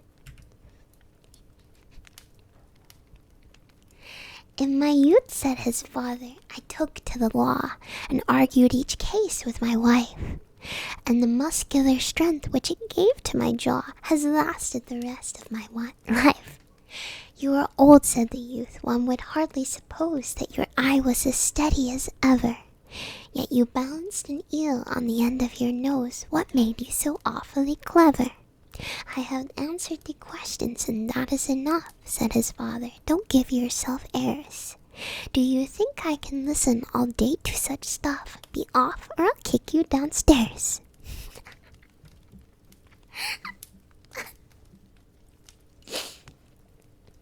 Bars. "That is not quite right," said the caterpillar. "Not quite right, I'm afraid," said Alice timidly. "Some of the words have got altered." "It is wrong from beginning to end," said the caterpillar decidedly. And there was silence for some minutes. The caterpillar was the first to speak. "What size do you wish to be?" it asked. "Oh, I'm not particular as to size," Alice hastily replied. "Only one doesn't like changing so often, you know?" I don't know, said the caterpillar. Alice said nothing. She'd never been so contradicted in all of her life before, and she felt that she was losing her temper. Are you content now? said the caterpillar. "Well, I should like to be a little larger, sir, if you wouldn't mind," said Alice. 3 inches is such a wretched height to be. It is a very good height indeed, said the caterpillar angrily, rearing itself upright as it spoke. It was exactly 3 inches high. "But I'm not used to it," pleaded poor Alice in a piteous tone, and she thought to herself, "I wish the creatures wouldn't be so easily offended." You'll get used to it in time, said the caterpillar, and put the hookah onto its mouth and began smoking again. This time, Alice waited patiently until it chose to speak again. In a minute or two, the caterpillar took the hookah out of its mouth and yawned once or twice and shook itself.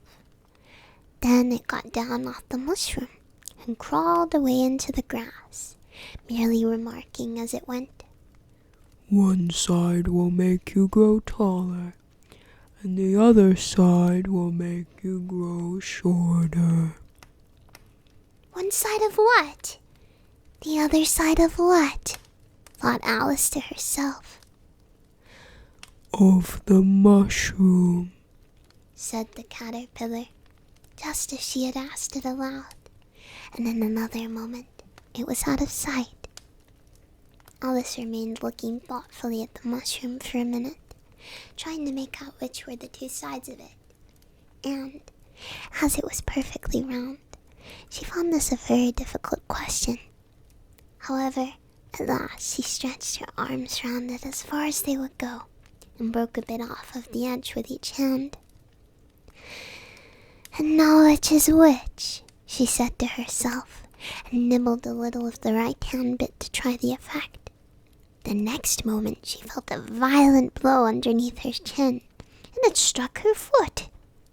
She was a great deal frightened by this very sudden change, but she felt that there was no time to be lost, as she was shrinking rapidly, so she set to work at once to eat some of the other bit. Her chin was pressed so closely against her foot that there was hardly room to open her mouth, but she did it at last, and managed to swallow a morsel of the left-hand bit. "Come, my head's free at last," said Alice in a tone of delight, which changed into alarm in another moment, when she found that her shoulders were nowhere to be found. All she could see when she looked down was an immense length of neck, which seemed to rise like a stalk out of a sea of green leaves which lay far below her.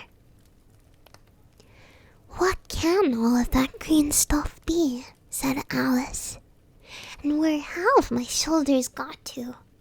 And oh, my poor hands, how is it that I can't see you?" She was moving them about as she spoke, but no result seemed to follow, except a little shaking among the distant green leaves. As there seemed to be no chance of getting her hands up to her head, she tried to get her head down to them, and was delighted to find that her neck would bend about so easily in every direction, like a serpent.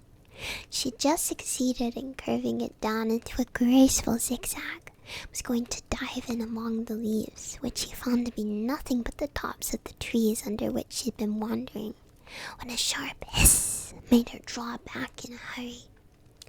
A large pigeon had flown into her face, and was beating her violently with its wings. "Serpent!" screamed the pigeon. "I'm not a serpent," said Alice indignantly. "Let me alone." "Serpent, I say again," repeated the pigeon, but in a more subdued tone, and added, with a kind of sob, "I've tried every way, but nothing seems to suit them." I haven't the least idea of what you're talking about, said Alice. I've tried the roots of trees, and I've tried banks, and I've tried hedges, the pigeon went on, without attending to her. But those serpents, there's no pleasing them. Alice was more and more puzzled, but she thought there was no use in saying anything more until the pigeon had finished. As if it wasn't trouble enough hatching the eggs, said the pigeon. But I must be on the lookout for serpents night and day. Why, I haven't a wink of sleep these last 3 weeks. I'm very sorry you've been annoyed, said Alice, who was beginning to see its meaning. And just as I'd taken the highest tree in the wood, continued the pigeon, raising its voice to a shriek, and just as I was thinking I should be free of them at last, they must come wriggling down from the sky. Ah, serpent! But I'm not a serpent, I tell you, said Alice. I'm a... Well, what are you? Said the pigeon. I can see you're trying to invent something. I'm a little girl, said Alice, rather doubtfully, as she remembered the number of changes she'd gone through that day. A likely story indeed, said the pigeon, in a tone of the deepest contempt. I've seen a good many little girls in my time, but never one with such a neck as that. No, you're a serpent. There's no use denying it. I suppose you'll be telling me next you've never tasted an egg. I have tasted eggs, certainly, said Alice, who was a very truthful child. But little girls eat eggs quite as much as serpents do, you know. I don't believe it, said the pigeon. But if they do, why, then they're a kind of serpent, that's all I can say. This was such a new idea to Alice that she was quite silent for a minute or two, which gave the pigeon the opportunity of adding, You're looking for eggs, I know that well enough. And what does it matter to me if you're a little girl or a serpent? It matters a good deal to me, said Alice hastily. But I'm not looking for eggs, as it happens. And if I was, I shouldn't want yours. I don't like them raw. Well, be off then, said the pigeon in a sulky tone, as it settled down again into its nest. Alice crouched down among the trees as well as she could, for her neck kept getting entangled among the branches, and every now and then she had to stop and untwist it. After a while she remembered that she still held the pieces of mushroom in her hands. She set to work very carefully, nibbling first at one and then the other, growing sometimes taller, sometimes shorter, till she succeeded in bringing herself down to her usual height. It was so long since she'd been anything near the right size that it felt quite strange at first. She got used to it in a few minutes and began talking to herself as usual. Come, there's half my plan done now. How puzzling all these changes are. I'm never quite sure what I'm going to be from one minute to another. However, I've got back to my right size. The next thing is to get into that beautiful garden. How is that to be done, I wonder? As she said this, she came suddenly upon an open place with a little house in it about 4 feet high. Whoever lives here, thought Alice. I'll never do to come upon them this size.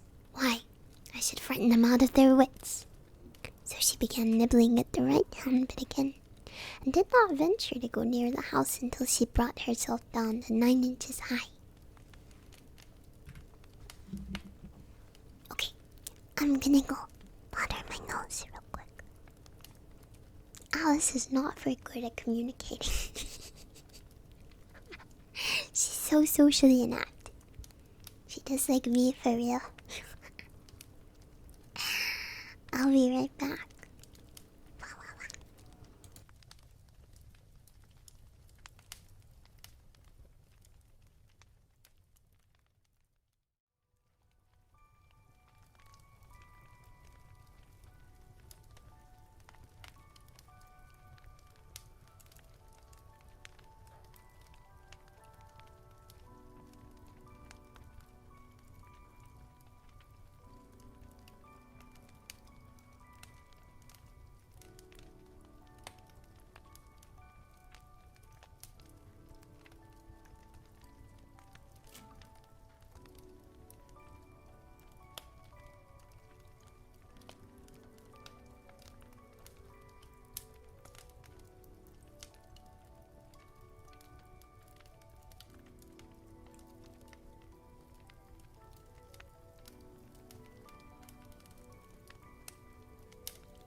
Hello. Thank you for waiting. Hi.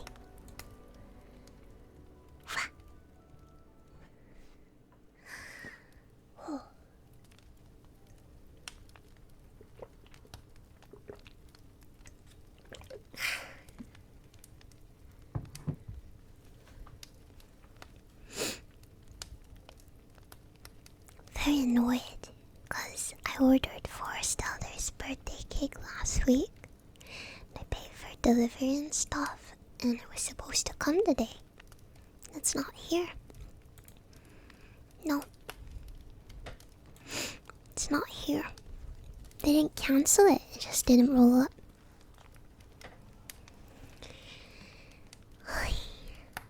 Yeah, I was supposed to be today. Yeah. Her birthday is tomorrow.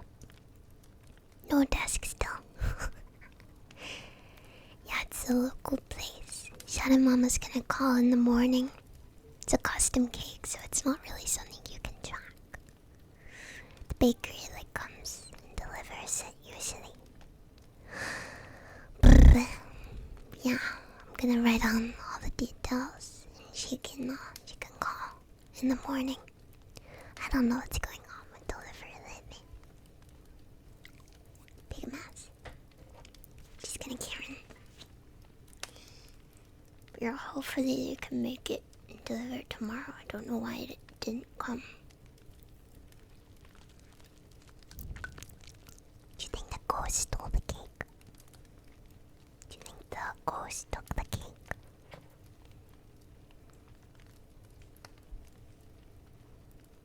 Messed up. The ghost took the cake. The ghost took the cake. The ghost took the cake. Scared. They took the cake. The ghost took the cake. Okay.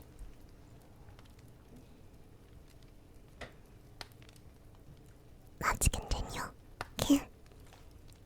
You may take a carton of milk from the box of drinks. Yes, it go change your pounds if you did that.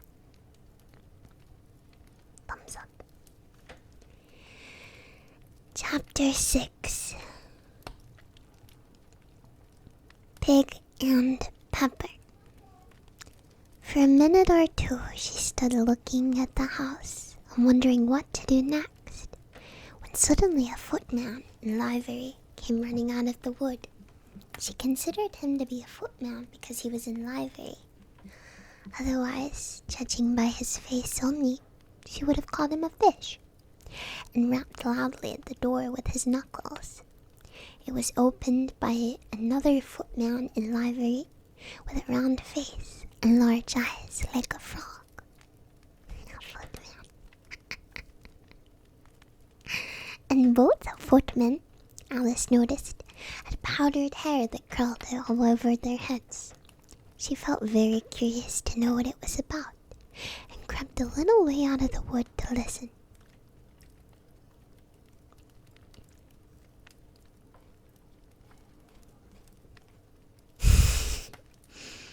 The fish footman began by producing from under his arm a great letter, nearly as large as himself, and this he handed over to the other, saying, in a solemn tone, "Blah blah blah, for the Duchess, an invitation from the Queen to play croquet." The frog footman repeated, in the same solemn tone, only changing the order of the words a little. "From the Queen, an invitation for the Duchess to play croquet." Then they both bowed low, and their curls got entangled together. Alice laughed so much at this that she had to run back into the wood for fear of them hurrying her. And when she next peeped out, the fish footman was gone, and the other was sitting on the ground near the door, staring stupidly up into the sky. Alice went timidly up to the door and knocked. Which footman is this? Oh, "There's no use in knocking," said the footman. And that for two reasons. One, because I'm on the same side of the door as you are. Secondly, because they're making such a noise inside, no one could possibly hear you. And certainly there was a most extraordinary noise going on within. A constant howling and sneezing, and every now and then a great crash, as if a dish or kettle had been broken to pieces. "Please, then," said Alice, "how am I to get in?" There might be some sense in your knocking, The footman went on, without attending to her. if we had the door between us. For instance, if you were inside, you might knock and I could let you out, you know. He was looking up into the sky all the time he was speaking, and this Alice thought decidedly uncivil. But perhaps he can't help it, she thought to herself. His eyes are so very nearly at the top of his head. But at any rate, he might answer questions. "How am I to get in?" she repeated, aloud. I shall sit here. The footman remarked. Tell me tomorrow. At this moment the door of the house opened, and a large plate came skimming out, right at the footman's head. It just grazed his nose, and broke to pieces against one of the trees behind him. Or next day, maybe. The footman continued in the same tone, exactly as if nothing had happened. "How am I to get in?" asked Alice again, in a louder tone. Are you to get in at all? Said the footman. That's the first question, you know. It was, no doubt. Only Alice did not like to be told so.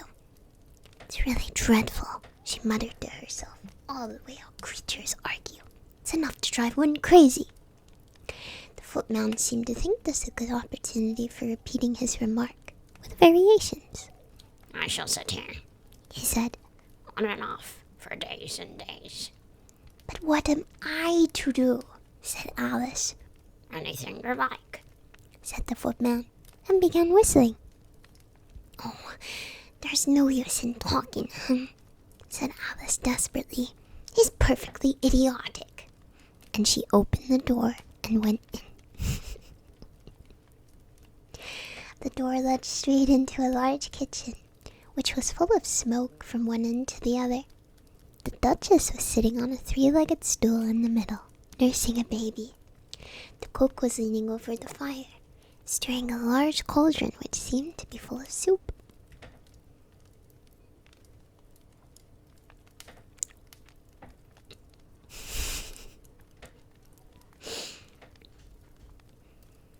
"There's certainly too much pepper in that soup," Alice said to herself, as well as she could for sneezing.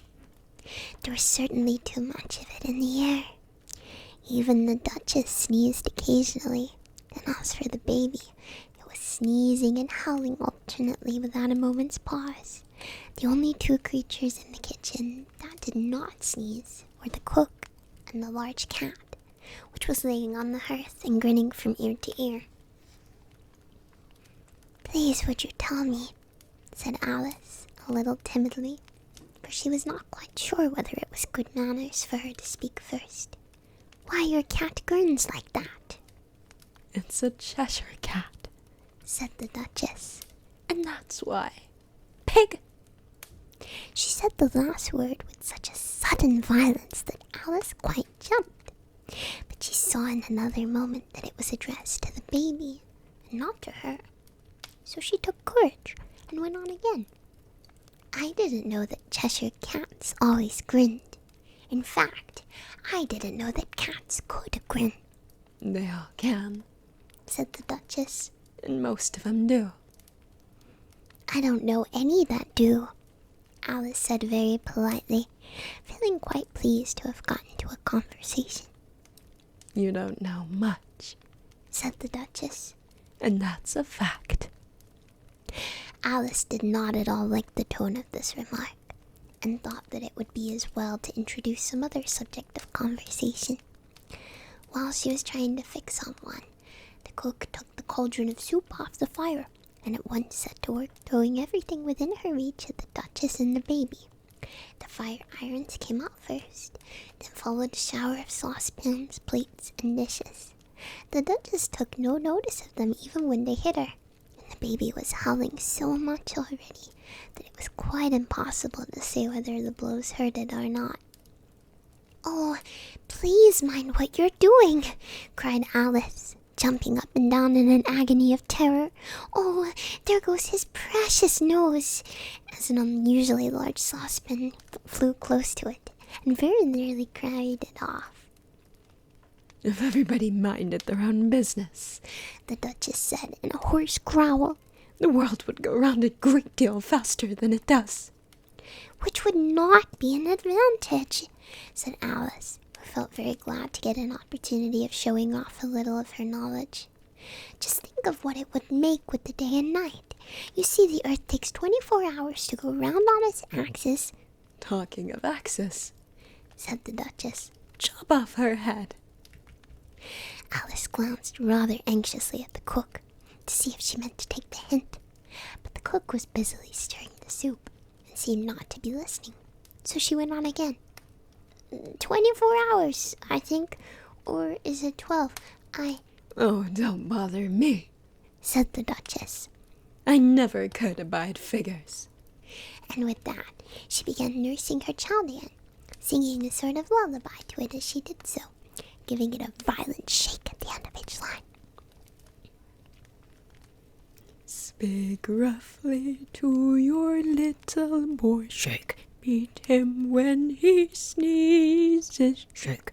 He only does it to annoy, shake, because he knows it teases. Chorus, in which the cook and baby joined. Wow, wow, wow. While the Duchess sung the second verse of the song, she kept tossing the baby violently up and down. The poor little thing howled so that Alice could hardly hear the words. I speak severely to my boy. I beat him when he sneezes, for he can thoroughly enjoy the pepper when he pleases. Wow, wow, wow. Here, you may nurse it a bit, if you like, the Duchess said to Alice, flinging the baby at her as she spoke. I must go and get ready to play croquet with the Queen. And she hurried out of the room. The cook threw a frying pan at her as she went, but it just missed her. Alice caught the baby with some difficulty, as it was a queer-shaped little creature, and held out its arms and legs in all directions. Just like a starfish, thought Alice. The poor little thing was snorting like a steam engine when she caught it, and kept doubling itself up and straightening itself out again, so that altogether, for the first minute or two, it was as much as she could do to hold it. As soon as she made out the proper way of nursing it, which was to twist it up into a sort of knot, and then keep tight hold of its right ear and left foot, as to prevent its undoing itself, she carried it out into the open air. If I don't take this child away with me, thought Alice, they're sure to kill it in a day or two in-game. Wouldn't it be murder to leave it behind? She said the last words out loud, and the little thing grunted in reply. It had left off sneezing by this time. Don't grunt, said Alice. That's not all a proper way of expressing yourself. The baby grunted again, and Alice looked very anxiously into its face to see what was the matter with it. There could be no doubt that it had a very turn-up nose, much more like a snout than a real nose. Also, its eyes were getting extremely small for a baby, although altogether Alice did not like the look of the thing at all. But perhaps it was only sobbing, she thought, and looked into its eyes again to see if there were any tears. No, there were no tears. If you're going to turn into a pig, my dear, said Alice seriously, I'll have nothing more to do with you. Mind now. The poor little thing sobbed again, or grunted, it was impossible to say which, and they went on for some while in silence. Alice was just beginning to think to herself, now, what am I to do with this creature when I get it home?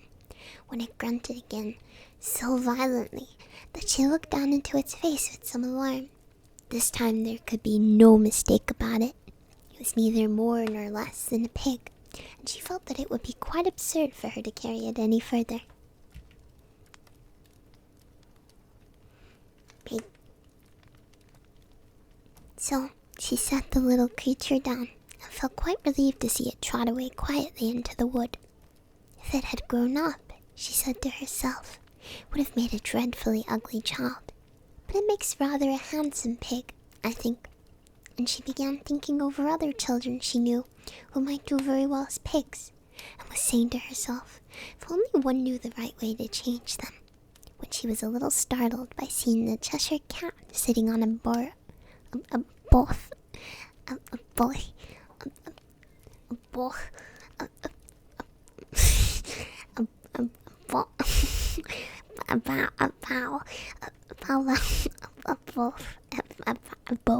of a tree a few yards off.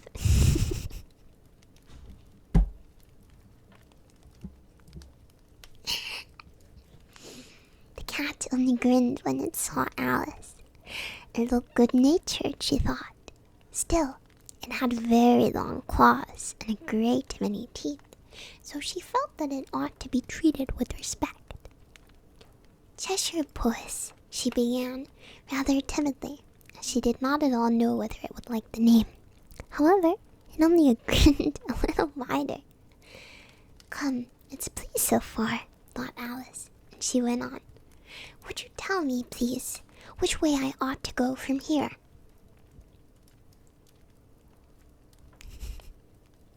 That depends a good deal on where you want to go, said the cat. I don't care where, said Alice. Then it doesn't matter which way you go, said the cat. So long as I get somewhere, Alice added as an explanation. Oh, you're sure to do that, said the cat. If only you walk long enough. Alice felt that this could not be denied, so she tried another question. What sort of people live about here? In that direction, the cat said, waving its right paw around. Lives a hatter, and in that direction, waving the other paw, lives a March hare. Visit either you like, they're both mad. But I don't want to go among mad people, Alice remarked. Oh, you can't help that, said the cat. We're all mad here. I'm mad. You're mad. How do you know I'm mad? Said Alice. You must be, said the cat. Or you wouldn't have come here.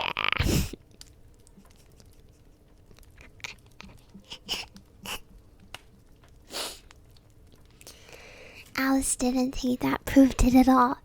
However, she went on. And how do you know that you're mad? To begin with, said the cat. A dog's not mad. Grant that. I suppose so, said Alice. Well then, the cat went on. You see, a dog growls when it's angry and wags its tail when it's pleased. Now I growl when I'm pleased and wag my tail when I'm angry. Therefore I'm mad. I call it purring, not growling, said Alice. Call it what you like, said the cat. Do you purr? Do you play croquet with the queen today? I should like it very much, said Alice, but I haven't been invited yet. You'll see me there, said the cat, and vanished. Alice was not much surprised at this. She was getting so well used to queer things happening. While she was looking at the place where it had been, it suddenly appeared again. By the by, what became of the baby? Said the cat. I'd nearly forgotten to ask. It turned into a pig, Alice answered very quietly, just as the cat had come back in a natural way. I thought it would, said the cat, and vanished again. Alice waited a little, half expecting to see it again, but it did not appear, and after a minute or two, she walked on in the direction of which the March Hare was said to live. "I've seen hatters before," she said to herself. "The March Hare will be the most interesting, and perhaps, as this is May, it won't be raving mad, at least not so mad as it was in March." As she said this, she looked up, and there was the cat again, sitting on a branch of a tree. "Did you say pig or fig?" said the cat. "I said pig," replied Alice, "and I wish you wouldn't keep appearing and vanishing so suddenly. You make one quite giddy." "All right," said the cat, and this time it vanished quite slowly, beginning with the end of its tail and ending with the grin, which remained some time after the rest of it has gone. "Well, I've often seen a cat without a grin," thought Alice, "but a grin without a cat, it's the most curious thing I ever saw in all of my life." She'd not gone much further before she came in sight of the house of the March Hare. She thought it must be the right house, because the chimneys were shaped like ears, and the roof was thatched with fur. It was so large a house that she did not like to go nearer until she'd nibbled some more of the left-hand bit of mushroom, and raised herself to about 2 feet high. Even then, she walked up towards it rather timidly, saying to herself, "Suppose it should be raving mad after all. I almost wish I'd gone to see the Hatter instead." Chapter 7. A Mad Tea Party.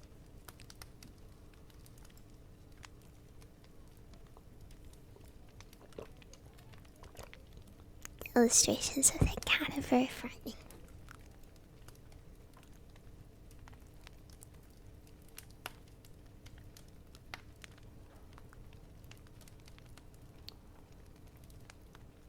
It's very frightening. Very XTD.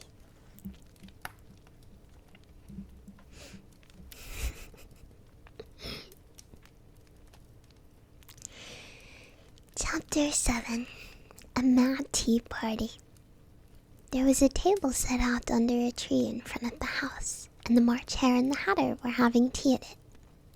A dormouse was sitting between them, fast asleep, and the other two were using it as a cushion, resting their elbows on it, and talking over its head. Very uncomfortable for the dormouse, thought Alice. Only as it's asleep, I suppose it doesn't mind. The table was a large one, but the three were all crowded together at one corner of it. "No room, no room," they cried out when they saw Alice coming. "There's plenty of room," said Alice indignantly, and she sat down in a large armchair at one end of the table. "Have some wine," the March Hare said in an encouraging tone. Alice looked all around the table, but there was nothing on it but tea. "I don't see any wine," she remarked. "There isn't any," said the March Hare. "Then it wasn't very civil of you to offer it," said Alice angrily. "It wasn't very civil of you to sit down without being invited," said the March Hare. "I didn't know it was your table," said Alice. "It's laid for a great many more than 3.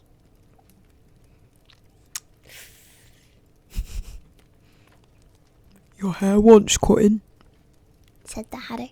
He'd been looking at Alice for some time with great curiosity, and this was his first speech. I had to bring it back. "You should learn not to make personal remarks," Alice said with some severity. "It's very rude." The Hatter opened his eyes very wide on hearing this, but all he said was, "Why is a raven like a writing desk?" "Come, we shall have fun now," thought Alice. "I'm glad they've begun asking riddles. I believe I can guess that," she added aloud. "Do you mean you can find out the answer to it?" said the March Hare. "Exactly so," said Alice. "Then you should say what you mean," the March Hare went on. "I do," Alice hastily replied. At least I mean what I say. That's the same thing, you know." Not the same thing a bit. said the Hatter. Why, you might just as well say, I see what I eat is the same as I eat what I see. You might as well say, added the March Hare. That I like what I get is the same as I get what I like. You might as well... You might as well say, added the Dormouse, which seemed to be talking in its sleep, that I breathe when I sleep is the same as I sleep when I breathe. It is the same with you, said the Hatter, and here the conversation dropped, and the party sat silent for a minute, while Alice thought all over she could remember about ravens and writing desks, which wasn't much. The Hatter was the first to break the silence. What day of the month is it? He said, turning to Alice. He'd taken his watch out of his pocket, was looking at it uneasily, shaking it every now and then and holding it to his ear. Alice considered a little, then said, the 4th. 2 days wrong. Sighed the Hatter. Told you butter wouldn't suit the works, he added, looking angrily at the March Hare. It was the best butter, the March Hare meekly replied. Yeah, but some crumbs must have gotten as well. The Hatter grumbled. Should have put it in with the bread knife. The March Hare took the watch and looked at it gloomily. Then he dipped it into his cup of tea and looked at it again. But he could think of nothing better to say than his first remark. It was the best butter, you know. Alice had been looking over his shoulder with some curiosity. What a funny watch, she remarked. It tells the day of the month and doesn't tell what o'clock it is. Why should it? Muttered the Hatter. Does your watch tell you what year it is? Of course not, Alice replied very readily. But that's because it stays the same year for such a long time together. Which is just the case with mine, said the Hatter. Alice felt dreadfully puzzled. The Hatter's remark seemed to her to have no sort of meaning in it, and yet it was certainly English. I don't quite understand you, she said, as politely as she could. The Dormouse is asleep again, said the Hatter, and he poured a little hot tea under its nose. The Dormouse shook its head impatiently and said, without opening its eyes, Of course, just what I was going to remark myself. Have you guessed the riddle yet? The Hatter said, turning to Alice again. No, I give up, Alice replied. What's the answer? I haven't the slightest idea, said the Hatter. Nor I, said the March Hare. Alice sighed wearily. I think you might do something better with the time, she said, than wasting it in asking riddles that have no answers. If you knew time as well as I do, said the Hatter, you wouldn't talk about wasting it. It's him. I don't know what you mean, said Alice. Of course you don't, the Hatter said, tossing his head contemptuously. I dare say you've never even spoke to time. Perhaps not, Alice cautiously replied. But I know I have to beat time when I learn music. That accounts for it, said the Hatter.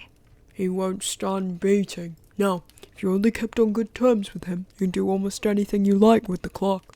For instance, suppose it were 9 o'clock in the morning, just time to begin lessons. You'd only have to whisper a hint to time, and round goes the clock in a twinkling. 1:30, time for dinner. I only wish it was, the March Hare said to itself in a whisper. That would be grand, certainly, said Alice thoughtfully. But then, I shouldn't be hungry for it, you know. Not at first, perhaps, said the Hatter. But you could keep it to 1:30 as long as you liked. Is that the way you manage? Alice asked. The Hatter shook his head mournfully. Not I, he replied. We quarreled last March, just before he went... Oh, wait. Not I, he replied. We quarreled last March, just before he went mad, you know. Pointing with his teaspoon at the March Hare.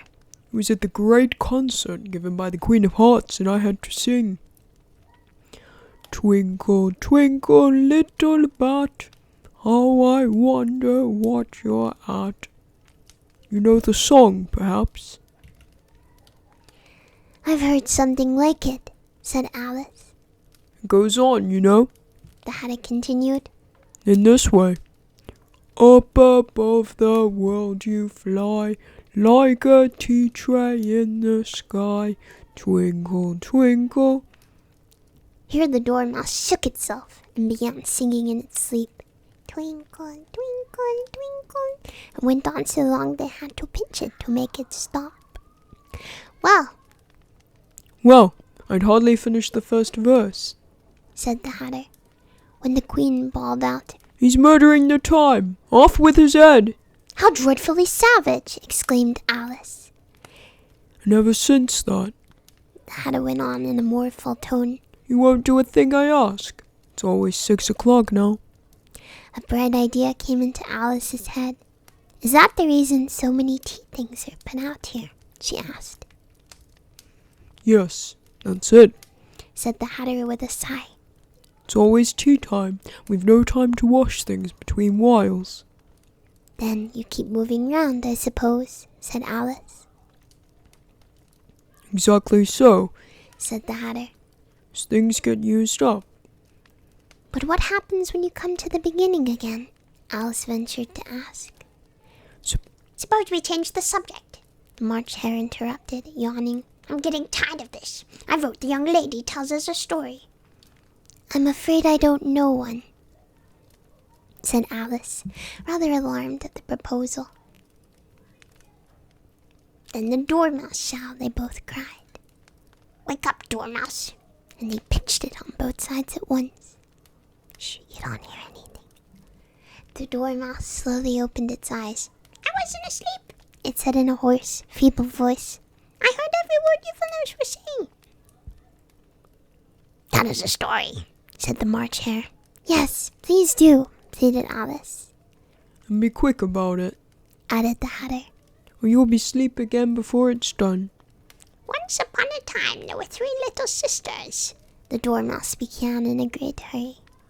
and their names were Elsie, Lacey, and Tilly, and they lived at the bottom of a well. What did they live on? Said Alice, who always took a great interest in questions of eating and drinking. They lived on treacle, said the dormouse, after thinking a minute or two. They could not. Oh, they couldn't have done that, you know, Alice gently remarked. They'd have been ill, So they were. said the dormouse. Very ill. Alice tried a little to fancy to herself what an extraordinary way of living would be like, but it puzzled her too much, so she went on. But why did they live at the bottom of the well? Take some more tea. The March Hare said to Alice very earnestly. I've had nothing yet, Alice replied in an offended tone, so I can't take more. You mean you can't take less? Said the Hatter. It's very easy to take more than nothing. Nobody asked your opinion, said Alice. Who's making personal remarks now? The Hatter asked triumphantly. Alice did not quite know what to say to this, so she helped herself to some tea and bread and butter, and then turned to the dormouse and repeated her question. Why did they live at the bottom of a well? The dormouse took a minute or two to think about it, and then said, It was a treacle well. There's no such thing. Alice was beginning very angrily, but the Hatter and the March Hare went, shh, shh, and the dormouse sulkily remarked, If you can't be civil, you'd better finish the story for yourself. No, please go on, Alice said very humbly. I won't interrupt you again. I dare say there may be one, Indeed. said the dormouse indignantly. However, he consented to go on. And so are these 3 little sisters. They were learning to draw, you know.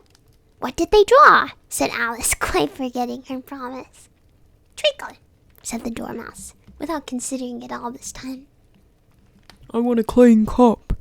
Interrupted the Hatter. Let's all move one place on. He moved on as he spoke, and the dormouse followed him. The March Hare moved into the dormouse's place, and Alice rather unwillingly took the place of the March Hare. The Hatter was the only one who got any advantage from the change, and Alice was a great deal worse off than before, as the March Hare had just upset the milk jug onto his plate. Alice did not wish to offend the Dormouse again, so she began very cautiously. "But I don't understand. Where did they draw the treacle from?" You can draw water out of a water well, said the Hatter. so I should think you could draw treacle out of a treacle well. Oh, stupid. "But they were in the well," Alice said to the Dormouse, not choosing to notice this last remark. "Of course they were," said the Dormouse. "What in?" This answer so confused poor Alice that she let the Dormouse go on for some time without interrupting it. "They were learning to draw," the Dormouse went on, yawning and rubbing its eyes, for it was getting very sleepy. "And they draw all manner of things, everything that begins with an N." "Why with an N?" said Alice. "Why not? Why not?" said the March Hare. Alice was silent. The Dormouse had closed its eyes by this time and was going off into a doze. But on being pinched by the Hatter, woke up again with a little shriek and went on. "That begins with an M, such as mouse traps in the moon and memory and muchness, you know. Things you say are much of a muchness, but did you ever see such a thing as a drawing of muchness?" "Really? Now you ask me," said Alice, very much confused. "I don't think—" Then you shouldn't talk, said the Hatter. This piece of rudeness was more than Alice could bear. She got up in great disgust and walked off. The Dormouse fell asleep instantly, and neither of the others took the least bit notice of her going, though she looked back once or twice, half hoping they would call after her. The last time she saw them, they were trying to put the Dormouse into the teapot. "At any rate, I'll never go there again," said Alice, as she picked her way through the wood. "It's the stupidest tea party I ever was at in all of my life." Just as she said this, she noticed that one of the trees had a door leading right into it. "That's very curious," she thought. "But everything's curious today. I think I might as well go in at once." And in she went. Once more she found herself in the long hall, close to the little glass table.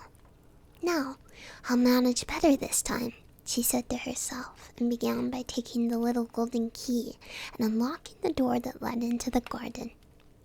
Then she set to work nibbling at the mushroom. She kept a piece of it in her pocket till she was about a foot high. Then she walked down the little passage, and then she found herself at last in the beautiful garden, among the bright flower beds and the cool fountains. Finally, character development.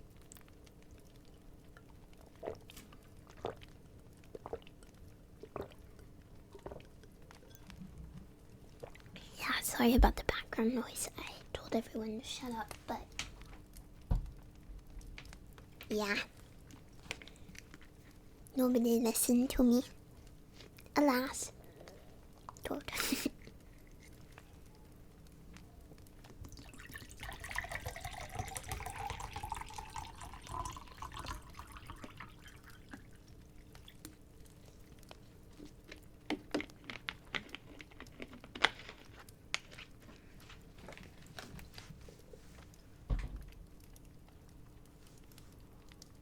Okay.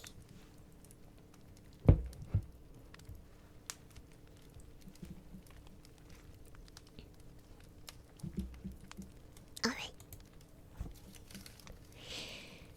Chapter 8. The Queen's Croquet Ground. A large rose tree stood near the entrance of the garden. The roses growing on it were white, but there were 3 gardeners at it, busily painting them red. Alice thought this was a very curious thing, and she went nearer to watch them. And just as she came up to them, she heard one of them say, "Look out now, 5. Don't go splashing paint over me like that." "I couldn't help it," said 5 in a sulky tone. 7 dropped my elbow. On which 7 looked up and said, That's right, 5. Always lay the blame on others. You'd better not talk, said 5. I heard the Queen say only yesterday you deserved to be beheaded in-game. What for? Said the one who had spoken first. That's none of your business, 2, Said 7. Yes, it is his business, said 5. And I'll tell him it was for bringing the cooked tulip roots instead of onions. Numbers. 7 flung down his brush, and he had just begun. Well, for all the unjust things. When his eye chanced to fall upon Alice as she stood watching them, and he checked himself suddenly. The others looked round also, and all of them bowed low. Would you tell me, please, said Alice, a little timidly, why you are painting these roses? 5 and 7 said nothing, but looked at 2. 2 began, in a low voice. Well, the fact is, you see, miss, this ought to have been a red rose tree. We put in a white one by mistake, and if the Queen were to find out, we should all have our heads cut off, you know. So you see, miss, we're doing our best before she comes to... At this moment, 5, who had been anxiously looking across the garden, called out, "The Queen! The Queen!" And the 3 gardeners instantly threw themselves flat upon their faces. There was a sound of many footsteps, and Alice looked round, eager to see the Queen. First came 10 soldiers carrying clubs. They were all shaped like the 3 gardeners, oblong and flat, with their heads and feet at the corners. Next, the 10 courtiers. These were all ornamented all over with diamonds, and walked 2 and 2, as the soldiers did. After these came the royal children.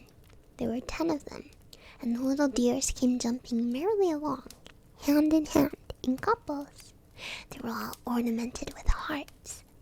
Next came the guests, mostly in kings and queens, and among them Alice recognized the White Rabbit.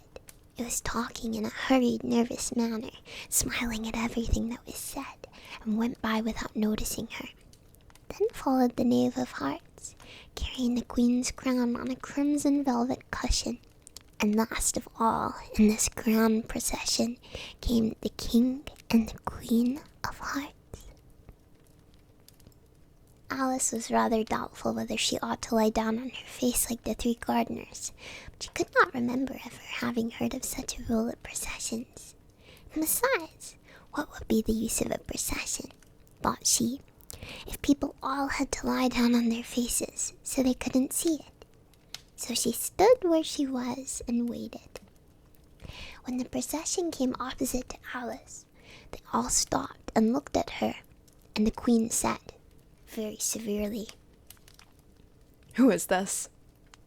She said it to the Knave of Hearts, who only bowed and smiled in reply.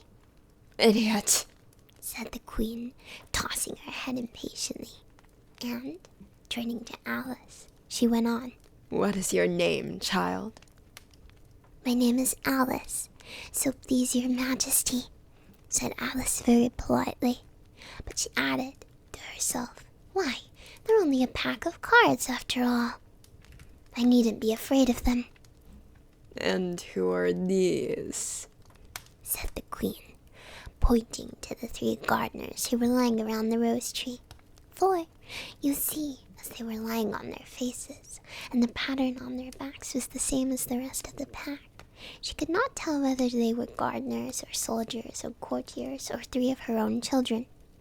How should I know? Said Alice, surprised at her own courage. It's no business of mine.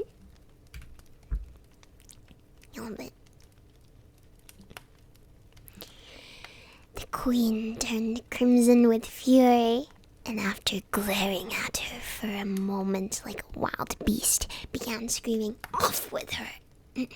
"Off with her head! Off with her head!" Nonsense! Cried Alice, very loudly and decidedly, and the Queen was silent. The King laid a hand upon her arm, and timidly said, Consider, my dear, she's only a child. The Queen turned angrily away from him, and said to the knave, "Turn them over." The knave did so, very carefully, with one foot. Get up, Said the queen in a shrill, get up! said the queen in a shrill, loud voice, and the 3 gardeners instantly jumped up and began bowing to the king, the queen, the royal children, and everybody else. Leave off that! Screamed the queen. You make me giddy. I don't know where the voice is going. You make me giddy. And then, turning to the rose tree, she went on. What have you been doing here? May it please your majesty, said two, in a very humble tone, going down on one knee as he spoke. We were trying, I see. said the queen, who had meanwhile been examining the roses. Off with their heads. And the procession moved on, 3 of the soldiers remaining behind to execute the unfortunate gardeners, who ran to Alice for protection. You shan't be beheaded, said Alice, as she put them into a large flower pot that stood near. The 3 soldiers wandered about for a minute or two, looking for them, and then quietly marched off after the others. Are their heads off? Shouted the queen. Their heads are gone, if it please your majesty. The soldier shouted in reply. That's right. Shouted the queen. Can you play croquet? The soldiers were silent and looked at Alice, as the question was evidently meant for her. Yes, shouted Alice. Come then.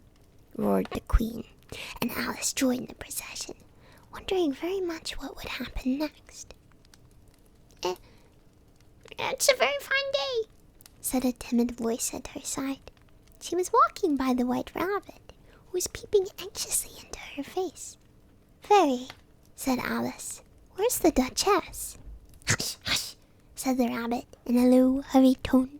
He looked anxiously over his shoulder as he spoke, and then raised himself upon tiptoe, put his mouth close to her ear, and whispered, She's under sentence of execution.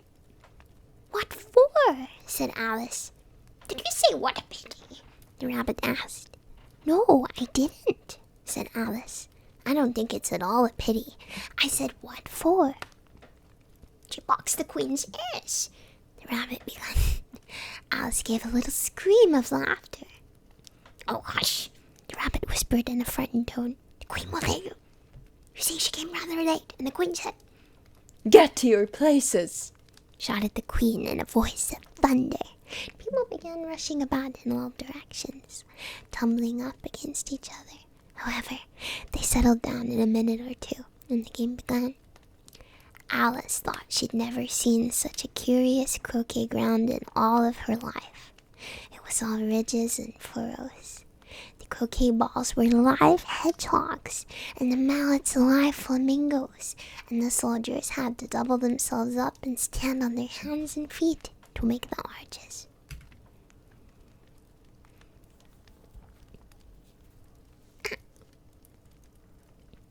The chief difficulty Alice found at first was in managing her flamingo. She succeeded in getting its body tucked away comfortably enough under her arm, with its legs hanging down. But generally, just as she got its neck nicely straightened out and was going to give the hedgehog a blow with its head, it would twist round and look up in her face with such a puzzled expression that she could not help bursting out laughing. And when she got its head down and was going to begin again, it was very provoking to find that the hedgehog had unrolled itself and was in the act of crawling away. Besides all this, there was generally a ridge or a furrow in the way, whichever she wanted to send the hedgehog to, and the doubled-up soldiers were always getting up and walking off to other parts of the ground. Alice soon came to the conclusion that it was a very difficult game indeed. The players all played at once, without waiting for turns, quarreling all the while, and fighting for the hedgehogs. And in a very short time the queen was in a furious passion, and went stamping about and shouting, Off with his head. or Off with her head. about once in a minute. Alice began to feel very uneasy. To be sure, she had not yet had any dispute with the queen, but she knew that it might happen any minute. And then, thought she, what would become of me? They're dreadfully fond of beheading people here. The great wonder is that there is anyone left alive. She was looking about for some way of escape, wondering whether she should get away without being seen, when she noticed a curious appearance in the air. It puzzled her very much at first, but after watching it a minute or two, she made it out to be a grin, and she said to herself, "It's the Cheshire Cat. Now I have somebody to talk to." How are you getting on? said the cat, as soon as there was mouth enough for it to speak with. Alice waited till the eyes appeared, and then nodded. It's no use speaking to it, she thought, till its ears have come, or at least one of them. In another minute the whole head appeared, and then Alice put down her flamingo and began an account of the game, feeling glad she had someone to listen to her. The cat seemed to think there was enough of it now in sight, and no more of it appeared.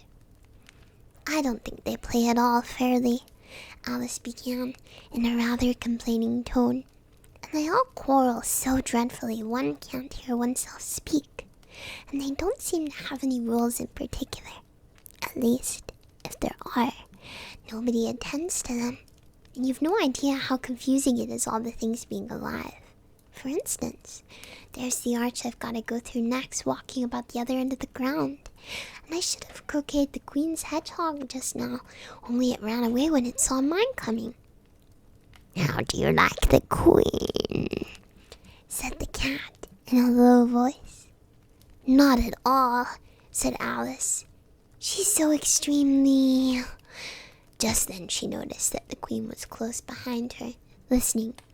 So she went on, "Likely to win that it's hardly worth finishing the game." The queen smiled and passed on. Who are you talking to? said the king, coming up to Alice and looking at the cat's head with great curiosity. "It's a friend of mine, a Cheshire Cat," said Alice. "Allow me to introduce it," I don't like the look of it at all. said the king. However, it may kiss my hand if it likes.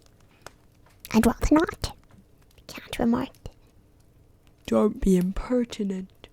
said the king. Don't look at me like that. He got behind Alice as he spoke. "A cat may look at a king," said Alice.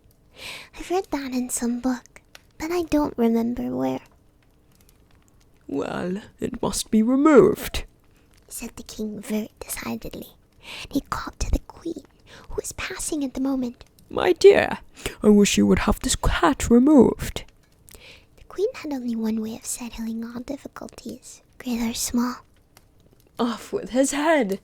she said, without even looking round, I'll fetch the executioner myself. said the king eagerly, and he hurried off.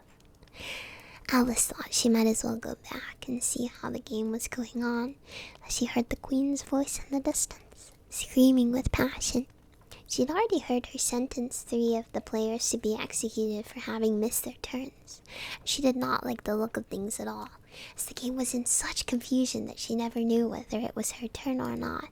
So she went off in search of her hedgehog. The hedgehog was engaged in a fight with another hedgehog, which seemed to Alice an excellent opportunity for croqueting one of them with the other. The only difficulty was that her flamingo was gone across to the other side of the garden, where Alice could see it trying in a helpless sort of way to fly into a tree. By the time she caught the flamingo and brought it back, the fight was over, and both the hedgehogs were out of sight. But it doesn't matter much, thought Alice, as all the arches were gone from this side of the ground. So she tugged it away under her arm that it might not escape again, and went back to have a little more conversation with her friend. When she got back to the Cheshire Cat, she was surprised to find quite a large crowd had gathered around it. There was a dispute going on between the executioner, the king, and the queen, who were all talking at once, while all the rest were silent and looked very uncomfortable. The moment Alice appeared, she was appealed to by all 3 to settle the question, and they all repeated their arguments to her. it was they all spoke at once. She found it very hard to make out exactly what they said. The executioner's argument was that you couldn't cut off a head unless there was a body to cut it off from, that he had never had to do such a thing before, and he wasn't going to begin at his time of life.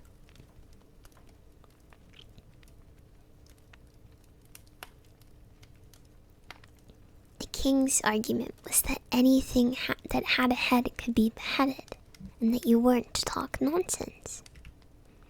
The queen's argument was that if something wasn't done about it in less than no time, she'd have everybody executed, all around. It was this last remark that made the whole party look so grave and anxious. Alice could think of nothing else to say but, "It belongs to the Duchess. You'd better ask her about it." She's in prison. The queen said to the executioner, Fetch her here. and the executioner went off like an arrow. The cat's head began fading away the moment he was gone, and by the time he'd come back with the Duchess, it had entirely disappeared. So the king and the executioner ran wildly up and down, looking for it, while the rest of the party went back to the game. What? Oh, except I'm glad.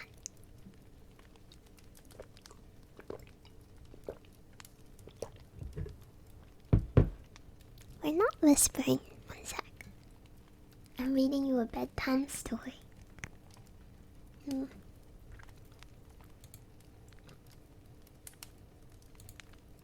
I hope you're enjoying it, yeah. Very comfy.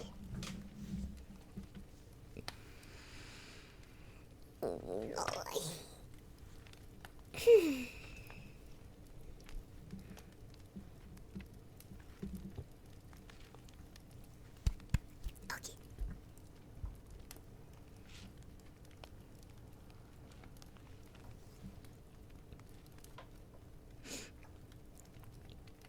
Chapter 9? The Mock Turtle Story. You can't think how glad I am to see you again, you dear old thing, said the Duchess, as she tucked her arm affectionately into Alice's, and they walked off together. Alice was very glad to find her in such a pleasant temper, and thought to herself that perhaps it was only the pepper that had made her so savage when they met in the kitchen. "When I'm a Duchess," she said to herself, not in a very hopeful tone though, "I won't have any pepper in my kitchen at all. Soup does very well without. Maybe it's always pepper that makes people hot-tempered," she went on, very much pleased at having found out a new kind of rule, and vinegar that makes them sour, and chamomile that makes them bitter, and barley sugar that makes things, and such things that make children sweet-tempered. I only wish people knew that. Then they wouldn't be so stingy about it, you know. She had quite forgotten the Duchess by this time, was a little startled when she heard her voice close to her ear. You're thinking about something, my dear, and that makes you forget to talk. I can't tell you just now what the moral of that is, but I shall remember it in a bit. Perhaps it hasn't one, Alice ventured to remark. Tut, tut, tut, child, said the Duchess, everything's got a moral, if only you can find it. and she squeezed herself up closer to Alice's side as she talked. Alice did not much like keeping so close to her. First, because the Duchess was very ugly. And secondly, because she was exactly the right height to rest her chin on Alice's shoulder, and it was an uncomfortably sharp chin. However, she did not like to be rude, so she bore it all as well as she could.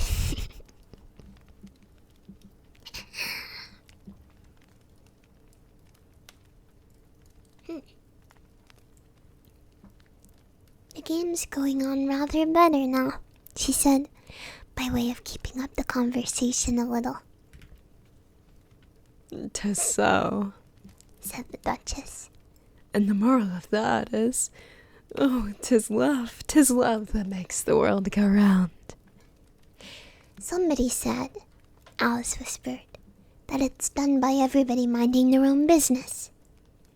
Well, it means much of the same thing, said the Duchess, digging her sharp little chin into Alice's shoulder as she added, and the moral of that is take good care of the scents, and the sounds will take care of themselves. How fond she is of finding morals in things, Alice thought to herself. I dare say you're wondering why I don't put my arm around your waist, the Duchess said after a pause. The reason is that I'm doubtful about the temper of your flamingo. Shall I try the experiment? He might bite, Alice cautiously replied, not feeling at all anxious to have the experiment tried. Very true, said the Duchess. Flamingos and mustard both bite, and the moral of that is, birds of a feather flock together. Only mustard isn't a bird, Alice remarked. Right, as usual, said the Duchess. What a clear way you have of putting things. It's a mineral, I think, said Alice. Of course it is, said the Duchess, who seemed ready to agree to everything that Alice said. There's such a large mustard mine near here. And the moral of that is, the more there is of mine, the less there is of yours. Oh, I know, exclaimed Alice, who had not attended to this last remark. It's a vegetable. It doesn't look like one, but it is. I quite agree with you, said the Duchess. And the moral of that is, be what you would seem to be. Or, if you'd like to put it more simply, never imagine yourself not to be otherwise than what it might appear to others that what you were or might have been was not otherwise what you might have been would have appeared to them to be otherwise. I think I should understand that better, Alice said very politely, if I had it written down, but I can't quite follow it as you say it. There's nothing to what I could say if I chose, the Duchess replied, in a pleased tone. Pray don't trouble yourself to say it any longer than that, said Alice. Oh, don't talk about trouble, said the Duchess. I make you a present of everything I've said as yet. A cheap sort of present, thought Alice. I'm glad people don't give birthday presents like that, but she did not venture to say it out loud. Thinking again? The Duchess asked, with another dig of her sharp little chin. I've a right to think, said Alice sharply, for she was beginning to feel a little worried.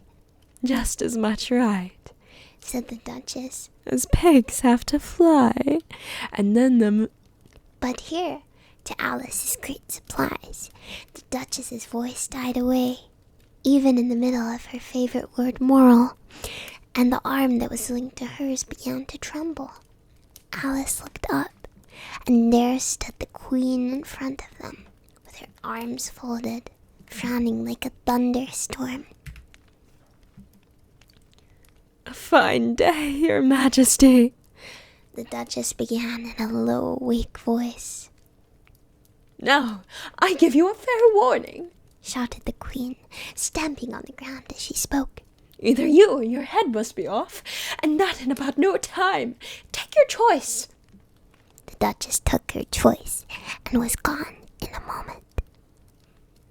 Let's go on with the game, the Queen said to Alice, and Alice was too much frightened to say a word, but slowly followed her back to the croquet ground. The other guests had taken advantage of the Queen's absence and were resting in the shade.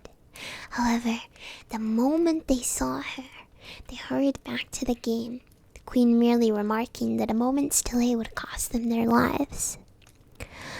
All the time they were playing, the Queen never left off quarreling with the other players and shouting, "Off with his head!" or "Off with her head!" Those whom she sentenced were being taken into custody by the soldiers, who of course had to leave off being arches to do this, so that by the end of half an hour or so, there were no arches left, and all the players, except the king, the queen, and Alice, were in custody and under sentence of execution. Then the queen left off, quite out of breath, and said to Alice, Have you seen the mock turtle yet? No, said Alice. I don't even know what a mock turtle is, It's the mock turtle soup is made out of. said the queen. I never saw one or heard of one, said Alice. Come on then, Said the queen, and he shall tell you his story. as they walked off together. Alice heard the king say in a low tone to the company generally, You are all pardoned. Come, that's a good thing. "Oh, come, that's a good thing," she said to herself, for she had felt quite unhappy at the number of executions the queen had ordered. Yippee! They very soon came upon a griffin, lying fast asleep in the sun. If you don't know what a griffin is, look at the picture. Up, lazy thing, Said the queen. and take this young lady to see the mock turtle, and to hear his history. I must go back and see after some executions I've ordered. And she walked off, leaving Alice alone with the griffin. Alice did not quite like the look of the creature, but the whole she thought would be quite as safe to stay with as to go after that savage queen. So she waited. The griffin sat up and rubbed his eyes, and then watched the queen till she was out of sight. Then it chuckled. "What fun!"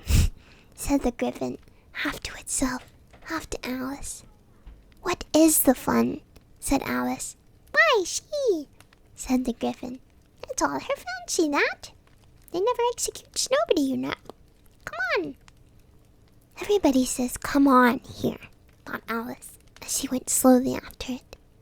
I was never so ordered about before in all my life. Never. They'd not gone so far before they saw the mock turtle in the distance, sitting sad and lonely on a little ledge of rock. And as they came nearer, Alice could hear him sighing as if his heart would break. She pitied him deeply. "What is his sorrow?" she asked the griffin. And the griffin answered, very nearly in the same words as before, "It's all his fancy, that. He hasn't got no sorrow, you know. Come on." So they went up to the mock turtle, who looked at them with large eyes full of tears, but said nothing. "This here young lady," said the griffin. "She wants to know your history, she do," I'll tell it her. said the mock turtle in a deep, hollow tone. Sit down, both of you, and don't speak a word till I've finished. So they sat down, and nobody spoke for some minutes. Alice thought to herself, I don't see how he can ever finish if he doesn't begin. But she waited patiently, Once, said the mock turtle at last, with a deep sigh.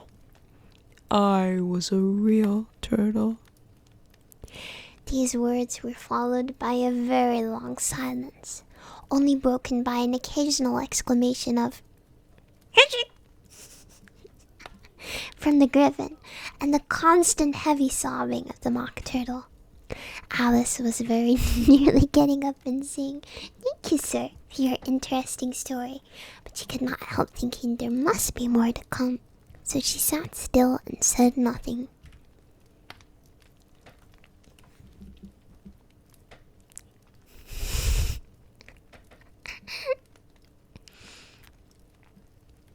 When we were little, The mock turtle went on at last, more calmly, though still sobbing a little now and then. we went to school in the sea. The master was an old turtle. We used to call him Tortoise. "Why did you call him Tortoise if he wasn't one?" Alice asked. We called him Tortoise because he taught us, said the Mock Turtle angrily. Really, you are rather dull.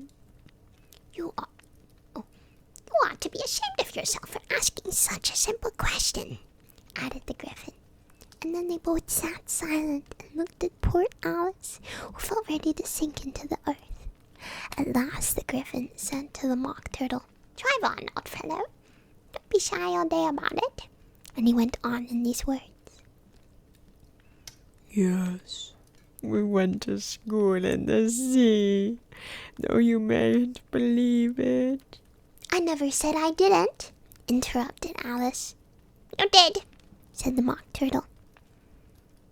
Wait, You did, said the Mock Turtle. Hold your tongue, added the Griffin, before Alice could speak again. The Mock Turtle went on.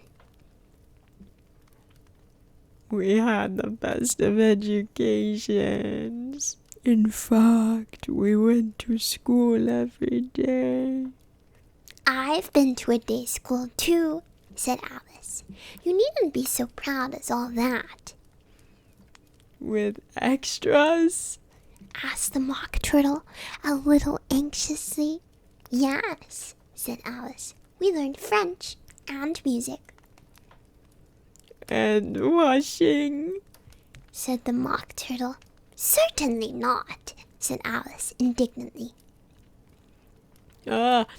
Then yours was in a really good school, said the Mock Turtle in a tone of great relief.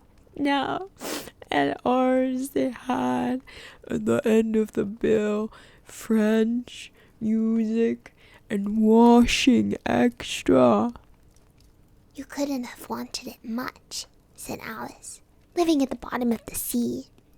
I couldn't afford to learn it, said the Mock Turtle with a sigh.